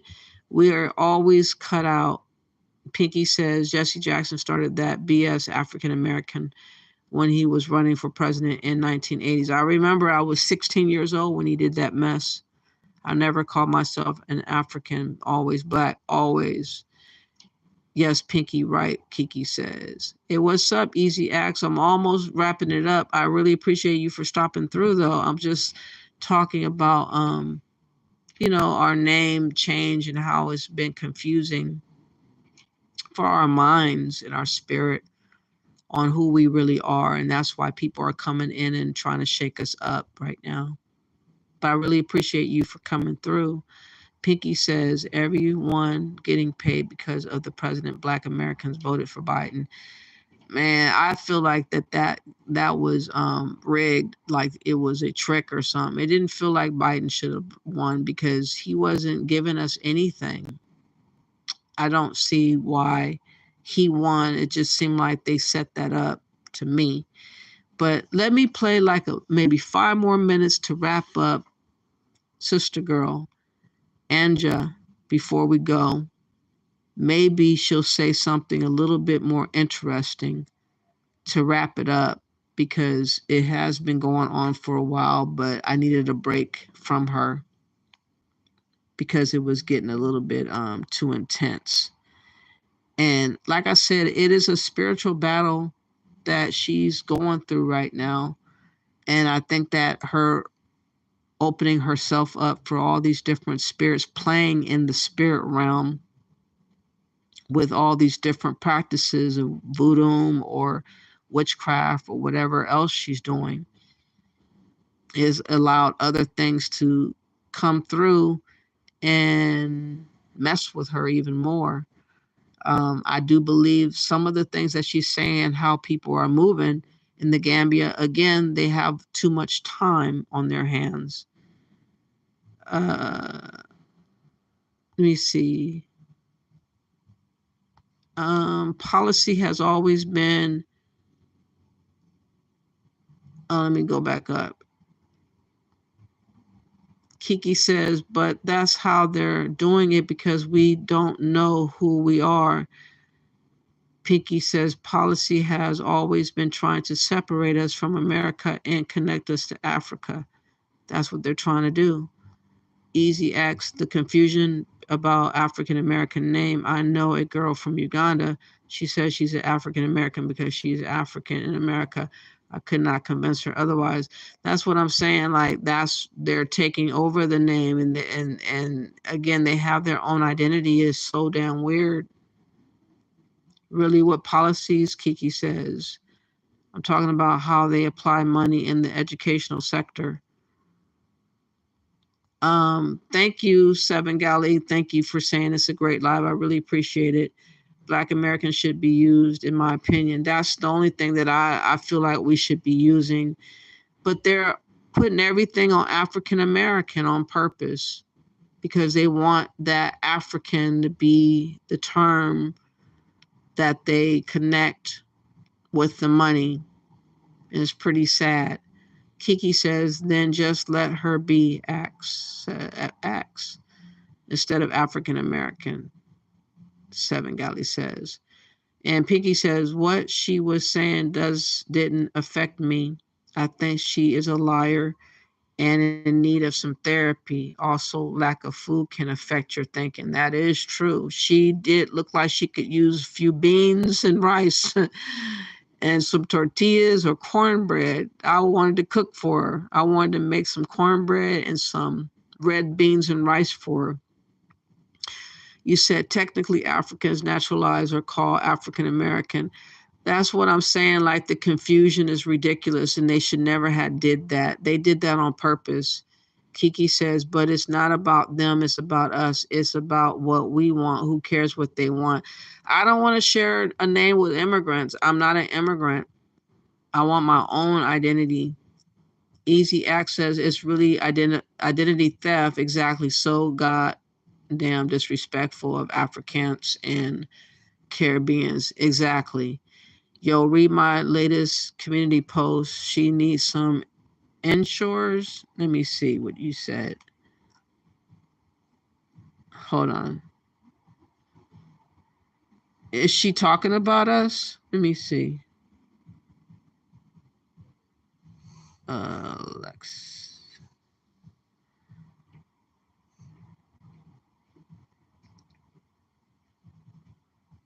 You talking about your community tab right now?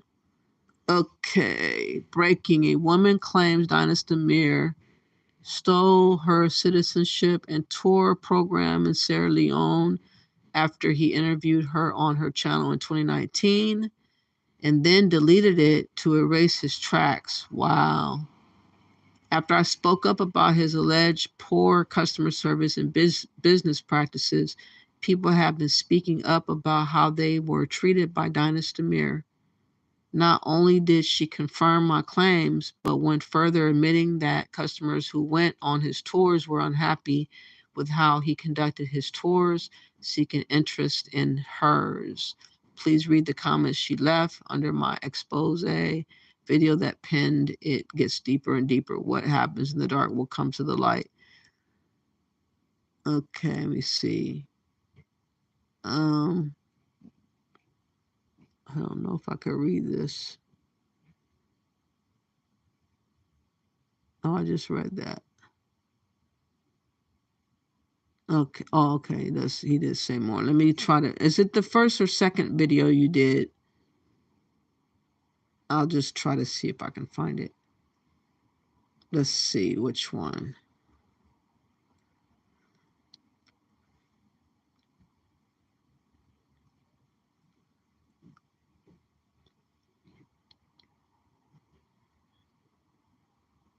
Okay, here it is.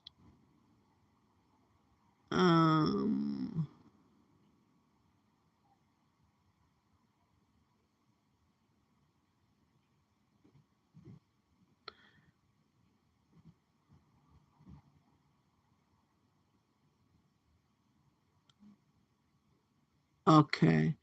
She says the entire thing that he is doing in Sierra Leone, her name is Yada Boma, I guess is how you pronounce her name. I'm not sure.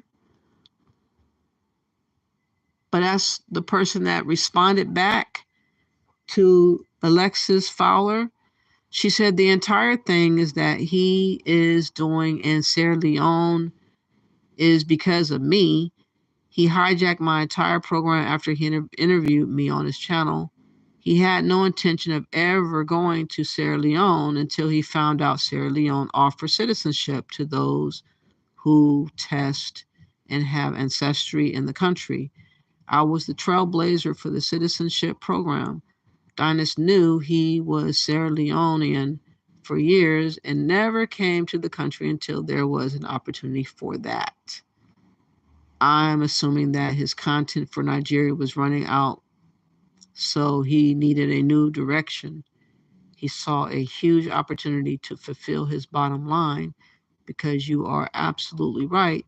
He does not care about his people, and I had several of his tour members try to join my tour during their travel because they were so unhappy with his offerings and how the tour progressed. I guess once they got there, I took a huge loss because I don't have a platform, but I saw this chance to tell the truth behind what really happened in Sierra Leone. So there it is. This is the gist of the story. And then Alexis Fowler says, you know what? I'm shocked but not surprised at the same time. He's a salesman in a dashiki to the core, rotating in the same dashiki like they are costumes. First of all, thank you for speaking up. And before the salesman delete the interview, quickly find and leave the link, comment in the thread. I guess it's gone. So she says that interview was deleted years ago. That indicated to me he knows he was shady from the start. I interviewed with him shortly after I had returned with my first group, that received citizenship in 2019. The video was uploaded in May of 2019. It's already gone. He covered his tracks. He has deleted several videos that shed light on who he truly is. So many people in the diaspora community have already pulled his card, but some kind of way he is able to still get over. He is not a man of culture. He doesn't even know anything about Sierra Leone, the culture and tradition. He's just all about the money. And that's why so many people are upset, because they spent all this money with him and they don't even get the cultural grassroots experience. He is a straight commercial. Yes. And, ironically, he didn't delete that Lou Major or have that Lou Major video. And he still has some Lou Major videos up. As rude and crude and a con artist as Lou Major, that man still has at least 2 or 3 videos of Lou Major still up, y'all. Alexis says he's notorious for deleting videos to keep his audience to see who he really is. I'm sorry this happened to you. This is terrible, just terrible. I hope you don't mind me sharing your story, because people need to know. If I never spoke up about this, then you wouldn't have spoke up either. I'm so glad I did. Shake my head. This guy is totally a salesman at Daishiki. Yes, indeed. I hope that something happens to really cause people to really come out in droves. I'm glad that you guys are saying something about him, but like I said, I've been speaking about Dynas Demir since at least 20, 20 probably, when Lou Major thing happened. And I seen how he kept letting different people tee off on us and disrespect us and really, bash us and just say really, really crazy things. And he just was enjoying himself. He was enjoying Lou Major. He was enjoying anyone that attacked us. And that's when I started losing the respect, and I started really looking at him different. And that's when I started noticing Lou Major, and I said, there's something wrong with this man. He is a con artist. And sure enough, just like I predicted, and I thought 4 or 5 months later, he came out of the woodworks with all these people that had all these complaints about the man. And everybody that's been connected to Dynasty Mir have either been scams or potential scams. Carry the Bars was a scam. Now the situation with people going, the fake family reunion that Alexis followers experienced, now hearing that he stole a woman's idea to do what he's now doing. That's just like fucked up that he just ran off into the sunset like that. He bogarted her is basically what he did. He bogarted her. Let me see what you guys are saying.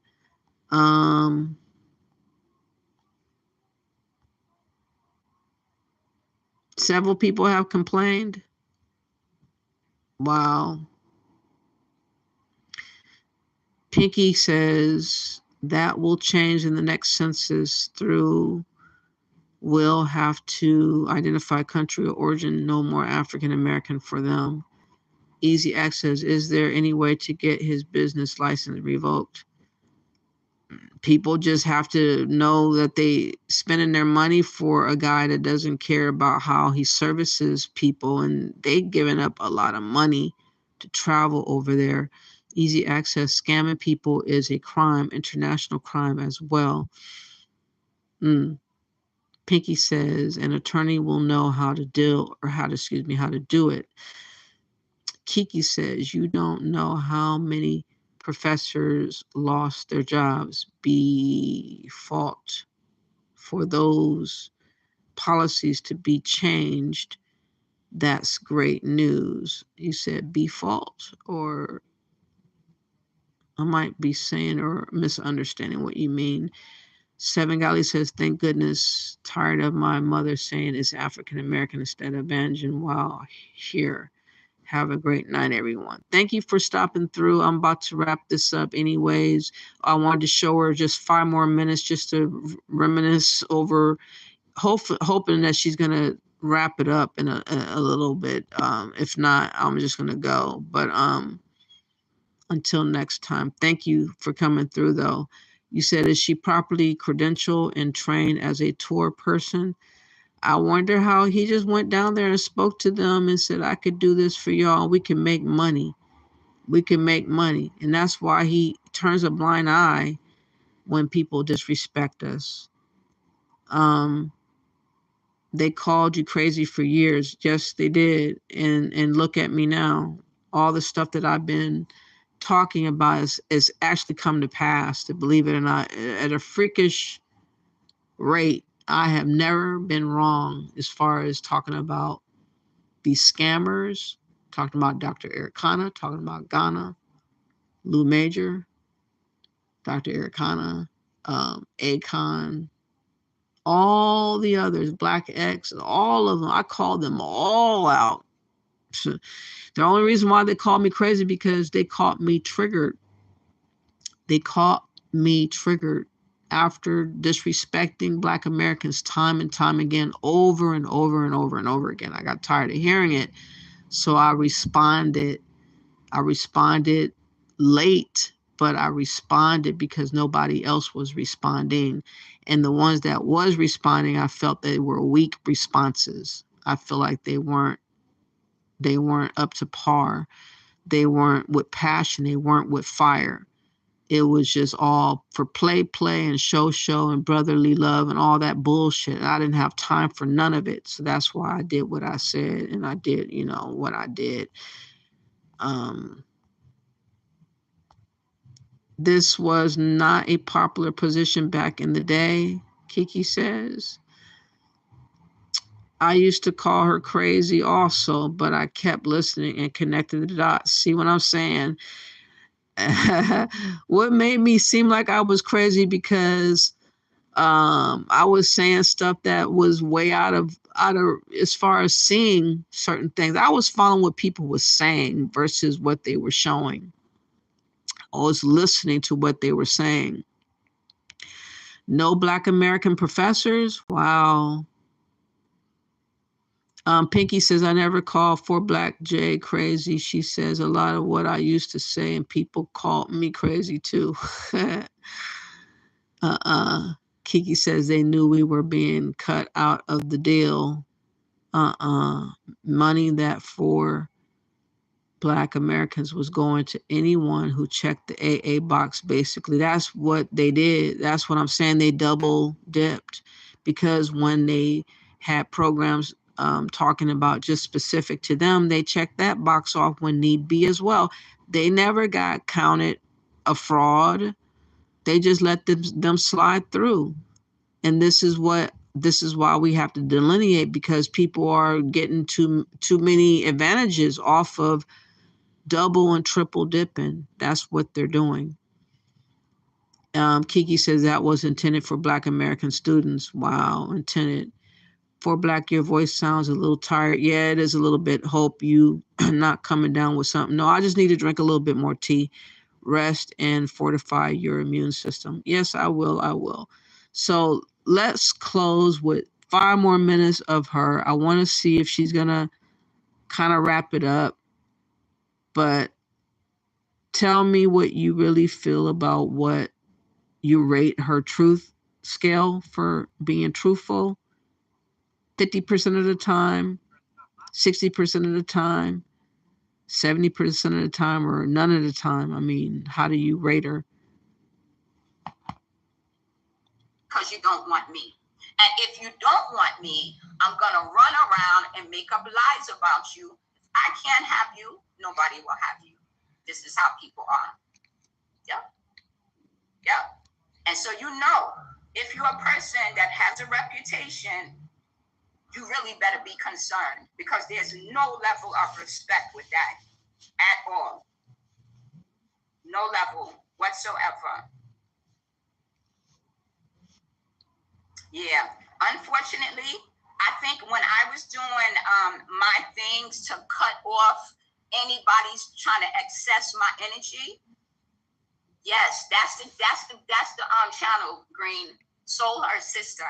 I thought it was Soul Star, but you're right, it is Soul Our Sister. Yeah.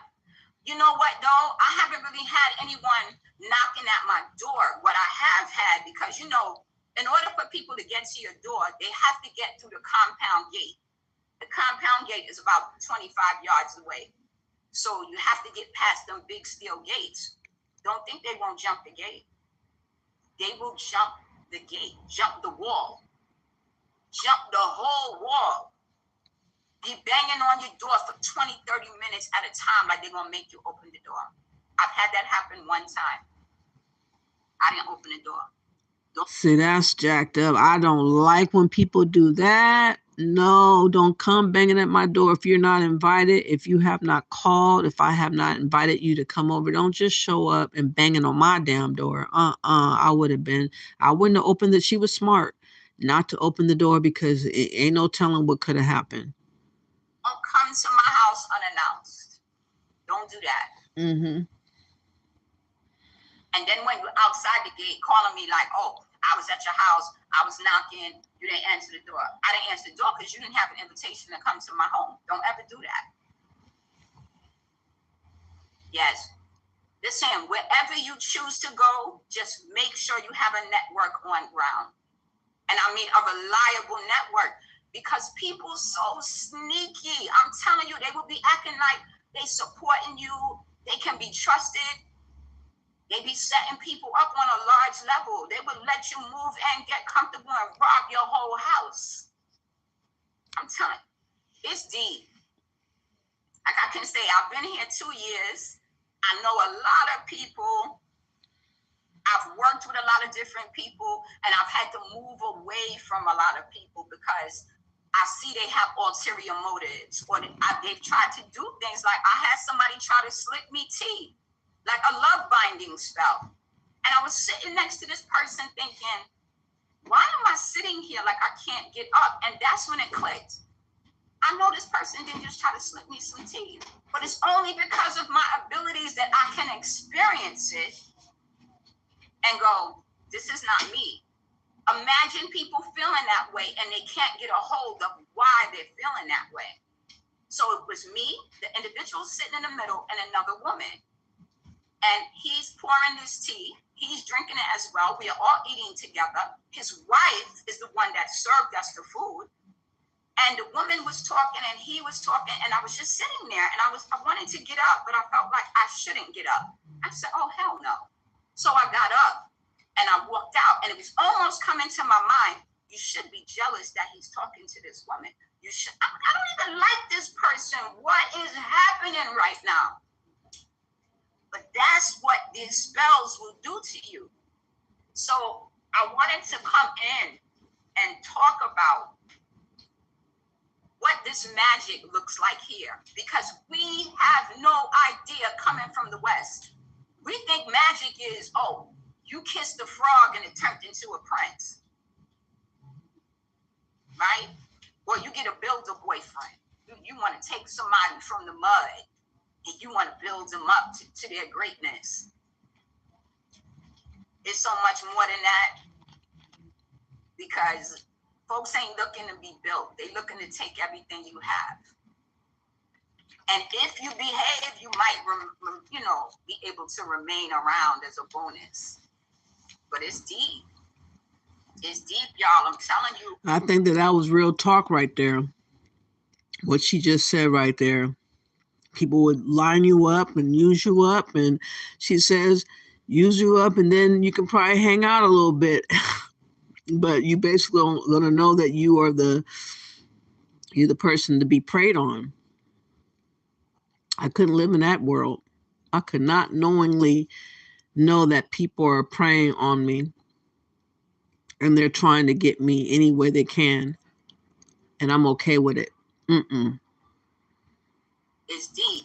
I cannot find this picture, but I am going to do a community post, and I'll have to pull it from the file on my laptop and I'll explain this to y'all. One of the ways that you stop these people from having access to you and block their energy is to delete their phone numbers, their pictures, anything associated with them off of your phone and your devices. Anything they might have given you that they used, get it out of I know that's true. When these gifts that people be doing, we don't know if they cursed it. There was this old white lady one day trying to give me a bracelet. It looked like a new bracelet. It had a skull, a gold skull, and it had the bracelet like matched my skin tone. The band. I was like, why would you give me a gift? It's not Christmas. And I didn't really know her. Oh, I just thought when I seen it, I just thought of you. Looking like a witch, y'all. Had the thing about it by her nose. Her nose was all lumpy dumpty. She had gray hair. She was looking crazy. And I was like, well, let me look up to see what this bracelet means, because it has some writing on it. I don't know, it had like the arms were looking weird, and it had the skull was kind of beat up, dented in. Like a piece of it was broken off the jaw. Jaw portion of the bone was broken off, chipped off. But it was gold plated. And I said, I'm going to look up, because I'm not going to put it on. I like it and all, but I don't know if this is of God or not. I'm going to look it up and I'll let you know. I go and start looking up what's the meaning of a skull that has a broken jaw and things of this nature. I kept playing around with it. Finally came up, loosened jaw means like to be loose, like sexually, promiscuous, and like the skull symbolizing like death, like being loose and promiscuous until I'm like dead. And she thought I was going to be walking around with that because other people probably could see that bracelet and know what it meant, right? So when I seen that, I went and found her and tossed the thing back to her, rebuked her in the name of Jesus' blood, and said, don't you ever talk to me in your life. Leave me the fuck alone. Don't you ever give me a present.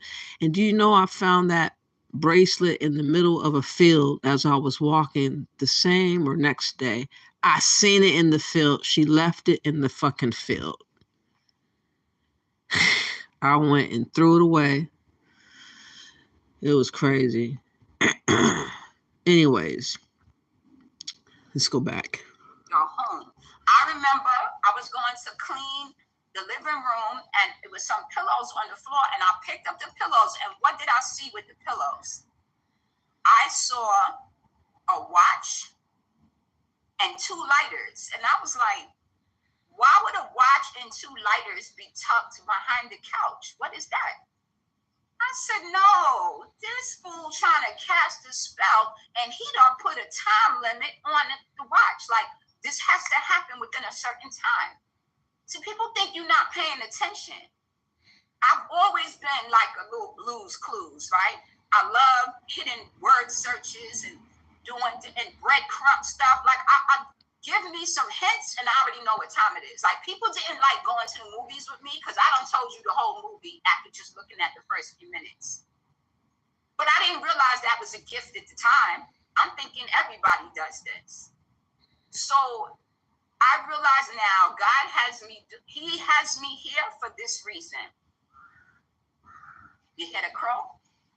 I don't know if y'all heard that crow. They got the birds. I heard the crow. That's my sign to stop.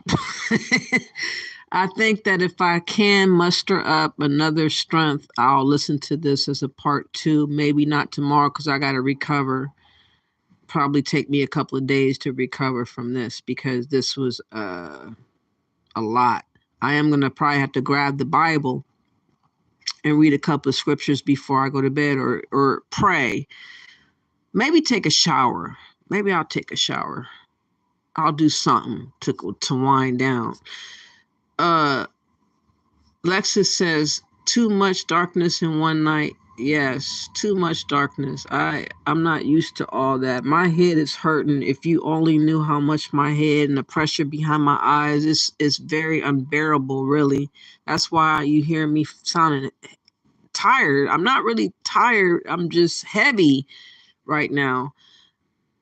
Sorry, this woman believes in black magic. Just can't. I know, huh? Kiki says, according to her, these type of events happen to her in every country she visits in Africa. Where else did it happen at, Kiki? Do a part 2 tomorrow. I'm going to try. No, not tomorrow. The next day after. I got to take a break from her. She is strong. Whatever that is on her. Why the hell is she still living in a place with people that like that living around her? That's what I'm saying. Like, what is going on with her mental? Why would she subject herself to being gang stalked, knowing that people are like unaliving all over the place? He said, knock and don't call. You are not getting in. Exactly. Relatives included. Exactly. After entertaining, there is cleaning to do. I understand there's like an emergency, but you have to let it be known that it's an emergency as you're at the door. But it depends on who you are if I'm going to really help you. He's lucky it was not me. He would have had a visit from the PD. Yeah, she lives in the Gambia. Lexus says, my neighbor got locked out his house and knocked on my window for a good hour. At the time, I didn't know it was him, but I don't like pop-ups. I heard that. You just ignored that fool. Kiki says, see, that African man has no respect for her. Which one? Oh, you talking? Oh, the guy that did that? the witchcraft or whatever. Pinky, yes, that part about African men lying on you to keep other African men away from you is true. Wow. That sucks. They have no honor. Children of Africans and Caribbeans will not be able to check the Black American box either. Okay. So anyways, every time I listen to her, my throat feels like I'm choking and my head feels like someone's squeezing my eyeballs out. Whoo-wee. Lord, please help me.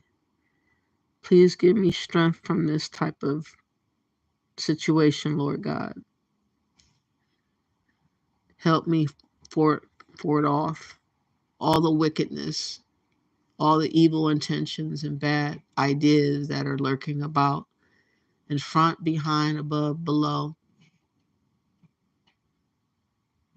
Please refrain from having any evilness penetrate my mind, my spirit, or anyone listening.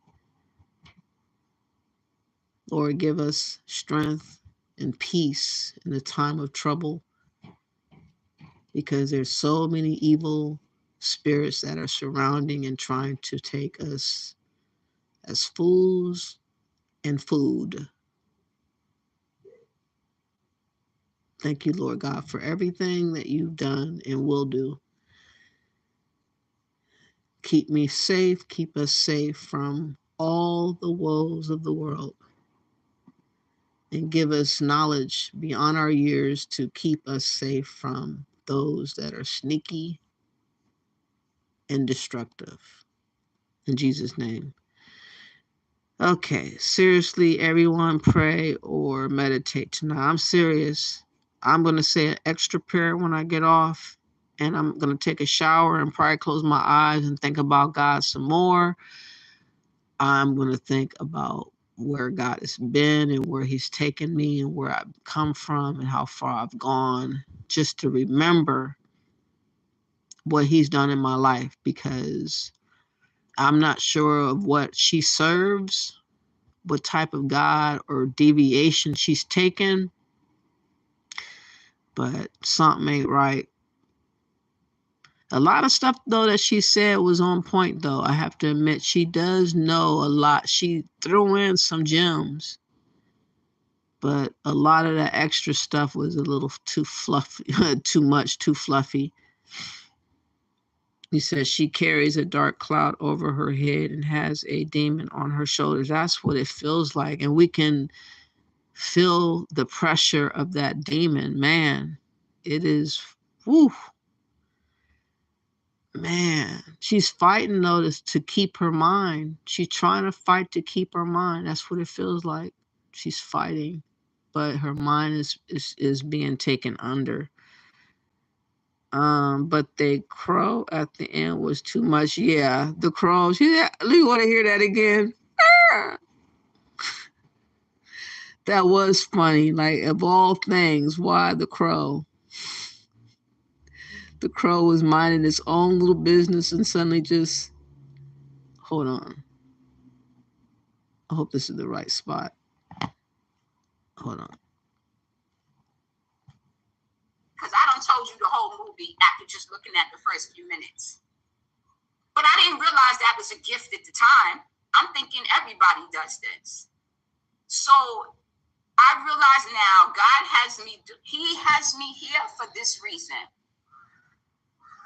You hear the crow? I don't know if y'all heard that crow. They got the birds coming to my windows, monitoring. Like, they literally will come up to the window and just be staring in. Oh, Lord. Ain't no bread on my windowsills, but these are monitoring spirits, but we don't know nothing about that. I don't bother with the monitoring spirits because I want them to know I am doing well and thriving. And I have no problems with nature. Some people would be scared, but it wasn't about being scared, but it was about, I need to tell our people what's going on. The crow ain't playing. Oh. Yes, exactly. I'm reading the one from UK Parents. Yes. So for those of you who don't know, my dad is... Man. I'm gonna do a part 2 when I can recover. That's enough. The crow is taking me out. She got the crow. This is demonic, yo. Again, I hope that everybody will be blessed by the prayer. Pray when you get off. Take a shower. Think good thoughts. Give your loved ones extra hugs. Give yourself a hug.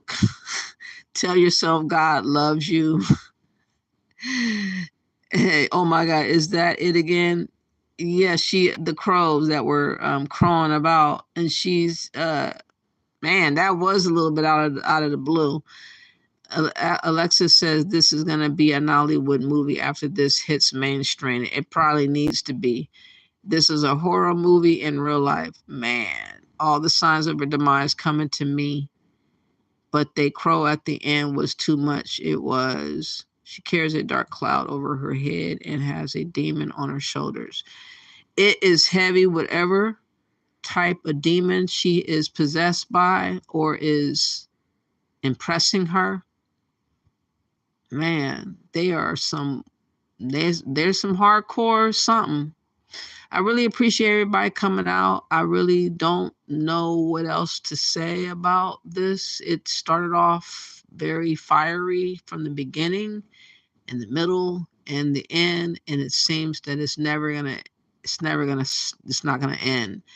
I'm shocked that nobody has convinced her to try to take that video down, but I think that most people are going to try to just say that she's absolutely out of her mind.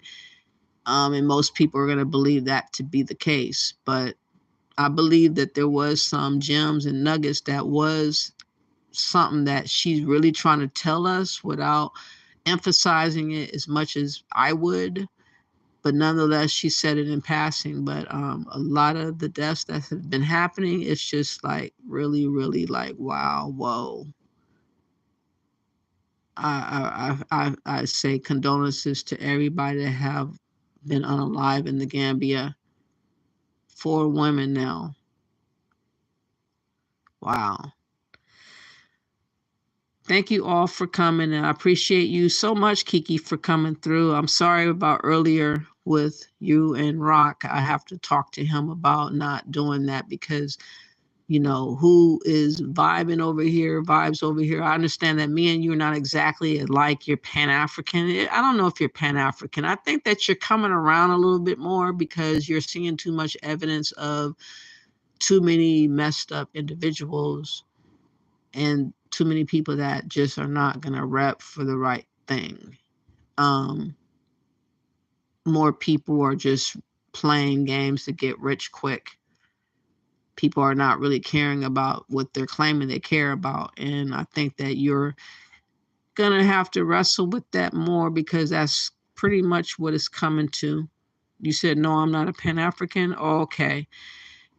So what makes you love Africa even though you know it's so wicked at times? You've talked about how devious and how crazy and wicked and, you know, unpredictable it can be, chaotic it can be. And yet you still want to go and visit and promote Africa still. Why you do that? You said we are gonna expose the truth. Yes, we is. Like I said, I've been on this war path for at least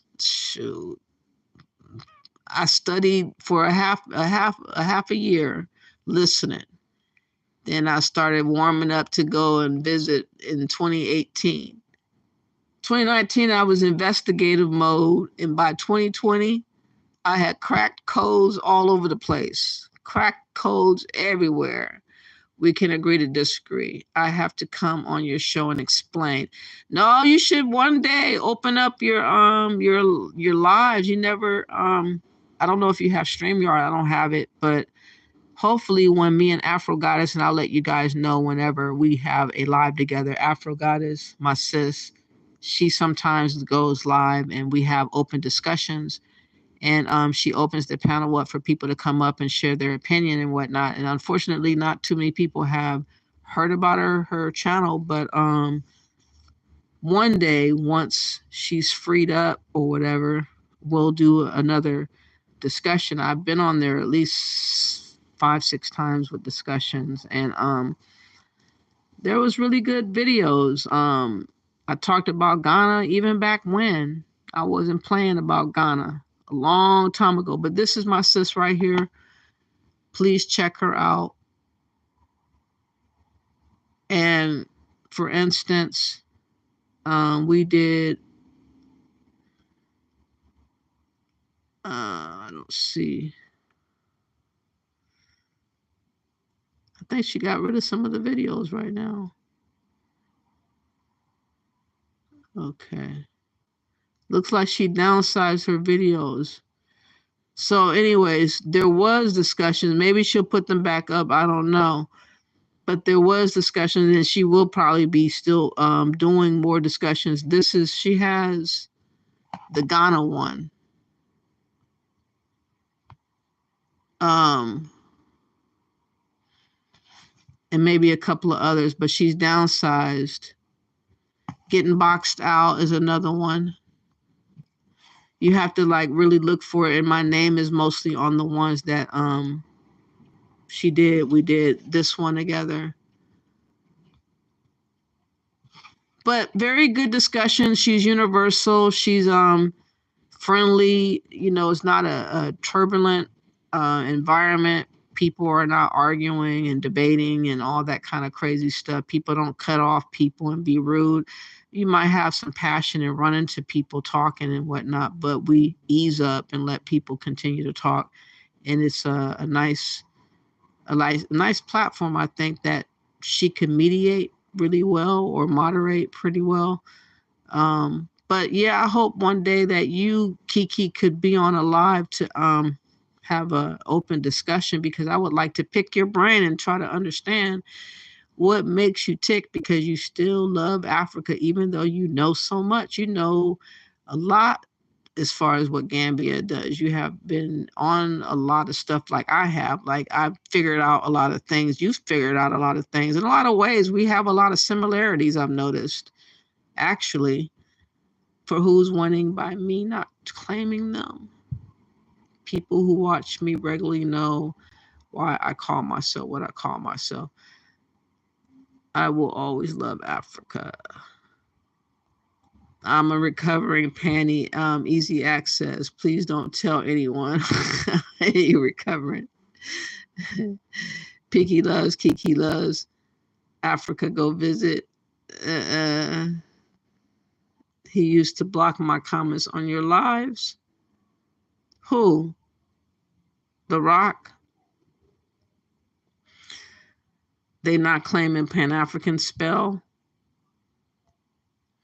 Anyways, I have a lot of respect for you, though, Kiki, because, you know, at least you could tell the truth despite even claiming and loving on Africa. You can still not allow yourself to be the kind of person that would conceal the truth. I can't stand people that sit on the truth, just like that dam spillage that happened in Ghana. Nobody talked about the dam spillage that displaced over 30,000 people. They recently had another spillage that's displaced a couple of hundred. They keep having these issues with this dam where they are manually affecting the spillage to happen purposely. It should be a big story that we speak about, because people investing in this general area lost their investment, lost their homes, lost their minds. Nobody talked about it, especially these people that are living in Ghana that claim to be Pan-African, but they want to wag their fingers at us for not talking about the Congo or Sudan and whatever. But they don't want to like talk about what they need to be talking about. Yeah, Kiki knows a lot. I like listening to her. You said I have visited Nigeria 7 times. Wow. You was a brave individual. I'll give you that. Yes, The Rock blocked me because we had words on another channel, that's another chat, because my daughter is Nigerian. See, he can't be that rude and no, you know, I'm not Islamophobic. It's just I don't like the agenda against us. That's all. I feel like there is an agenda specific to us as Black Americans that are coming for our jugular. People are really dismissing us and degrading us and trying to like make us feel like we're nothing and nobody and that we shouldn't have a voice to speak, not a word to say. Just sit down in the corner and let them do whatever they want to do. That's how people are treating us right now. And I just want to wake us up to the reality that, you know, if we don't wake up from this fog, people are going to bulldoze over us. And most of us are not going to be able to withstand all that. That's just the reality. Kiki has someone special in Nigeria? Oh, hell no. Nah. Do you? Yes, okay. And right. I tell the good, bad, ugly about Africa. I'm not going to lie. What is the point of that? Many people don't want to, for instance, that bitch witch, African superstar. She conceals stuff. She's partly in Ghana, partly in London. But whenever she's in Ghana and something happens major, she's mums the word. She doesn't talk about the politics or anything. She simply just talk about the good, and she points and wags a finger against Black Americans every chance she gets. That's all her platform does. I have no respect for it. The only one that I have respect for that's in Ghana right now is ES. Excuse me, ES that's married to the Ghanaian that has built her fortress. I mean, I like what she's done. Now she's working on another project. She's built two different establishments. The first one was taken from her. She had to walk away from her first investment. She did not let it depress her. She went and just flipped it and went to another situation and built an even better situation. I was like, whoa. It blew my mind because there ain't no way I could have just bounced back like that, but she did. So I have a lot of respect for ES, and I really want her to be successful. If something happens to her or she gets her heart broke, that's going to be really, really hard pill to swallow because, I mean, she's like one of the best ones that's out there, to be honest. As a woman, she's making the men look like they ain't shit. It's crazy how she's doing it and how easy she's making it look. Do you guys know who ES is? Ngozi is an African, and she will tell you she is African. I think I've seen that name before.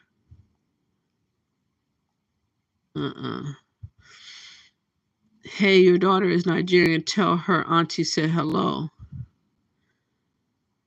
How old is your daughter? Oh, that's probably too personal. But is that her name? I watch her. Is it true that Nigerians are the most intelligent Africans on the planet? 26. Oh, she's 26. Okay, so she's a nice age right now. That's a perfect age. I remember that age. But if I can, I'm going to try to come back in a couple of days. I have to recover. It is at least 40 minutes, I believe, of it that we did watch of that video. I'm not quite sure where it's gonna end at. Maybe I'll listen to some more of it on my own to see if it's even worth playing any more of it.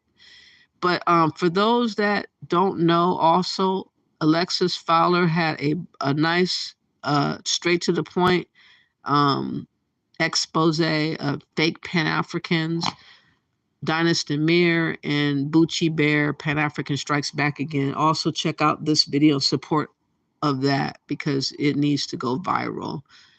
I would like her other video to go viral too. The one that she was treated really jacked up aggressively. Did you see this video, Kiki? About her being treated aggressively at the fake family reunion? Hold on, let me show you a little snippet.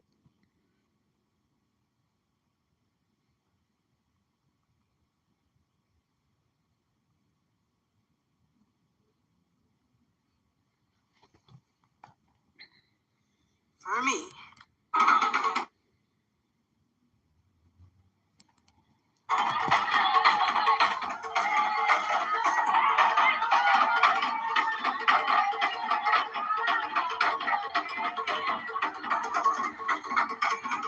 Okay, you seen it already. Cool, cool, cool, cool, cool. Anyways, I appreciate everybody for coming out. It has been a long live, and it has been a roller coaster of a ride of a live. And I had to resort to playing the scripture, Ezekiel 13, for those that didn't know which scripture that was, but that was Ezekiel 13.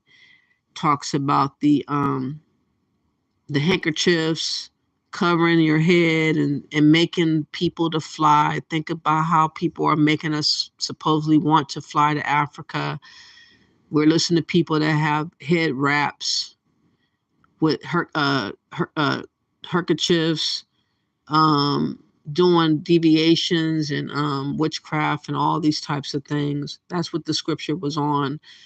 Kind of dispelling what she was talking on, because she was talking about deviation. She was talking about dreams. She was talking about a lot of stalking and unbelievable stories that some of it seemed like it was a reality and some of it seemed like it was embellished or really, really strange if it was the truth. But I guess it remains to be seen what will be that's going to happen with her after saying such a thing. Maybe people will go on about their business and just leave her alone. We don't know. I guess we have to wait and see, though. But thank you all for appearing. If you have not yet, please do me a favor by liking the video, sharing the video, and subscribing to my channel. Thank you so much. And yes, very clever. I told you I watch your videos. I didn't know if you found me, because remember, you didn't know where I was. So I didn't know if you found me yet, because I am shadow banned. So I didn't know if you found me, because not everybody finds me. Yes, ES living her best life. She is so clever. I've never seen a woman bounce back so quick. I have a lot of respect for her, and she's resilient, man. Resilient. That's why I watch her from time to time. It's relaxing sometimes to watch her, though, too, because she has soothing music and you can see the nature that she's in. And, it's kind of like easy Sunday morning. I mean, it's kind of nice the way she has it laid out. I have to give it to her. She's very crafty. Yeah. And ES husband is nice looking. I'll give him that. Yeah, it was hard, but I did. Growing her own food. I know she is really, really smart. They got all those animals and everything like that. No crow dreams tonight, family. Yes, you guys. So yes, thank you all for appearing. Please like and share the video and bless up. Thank you all.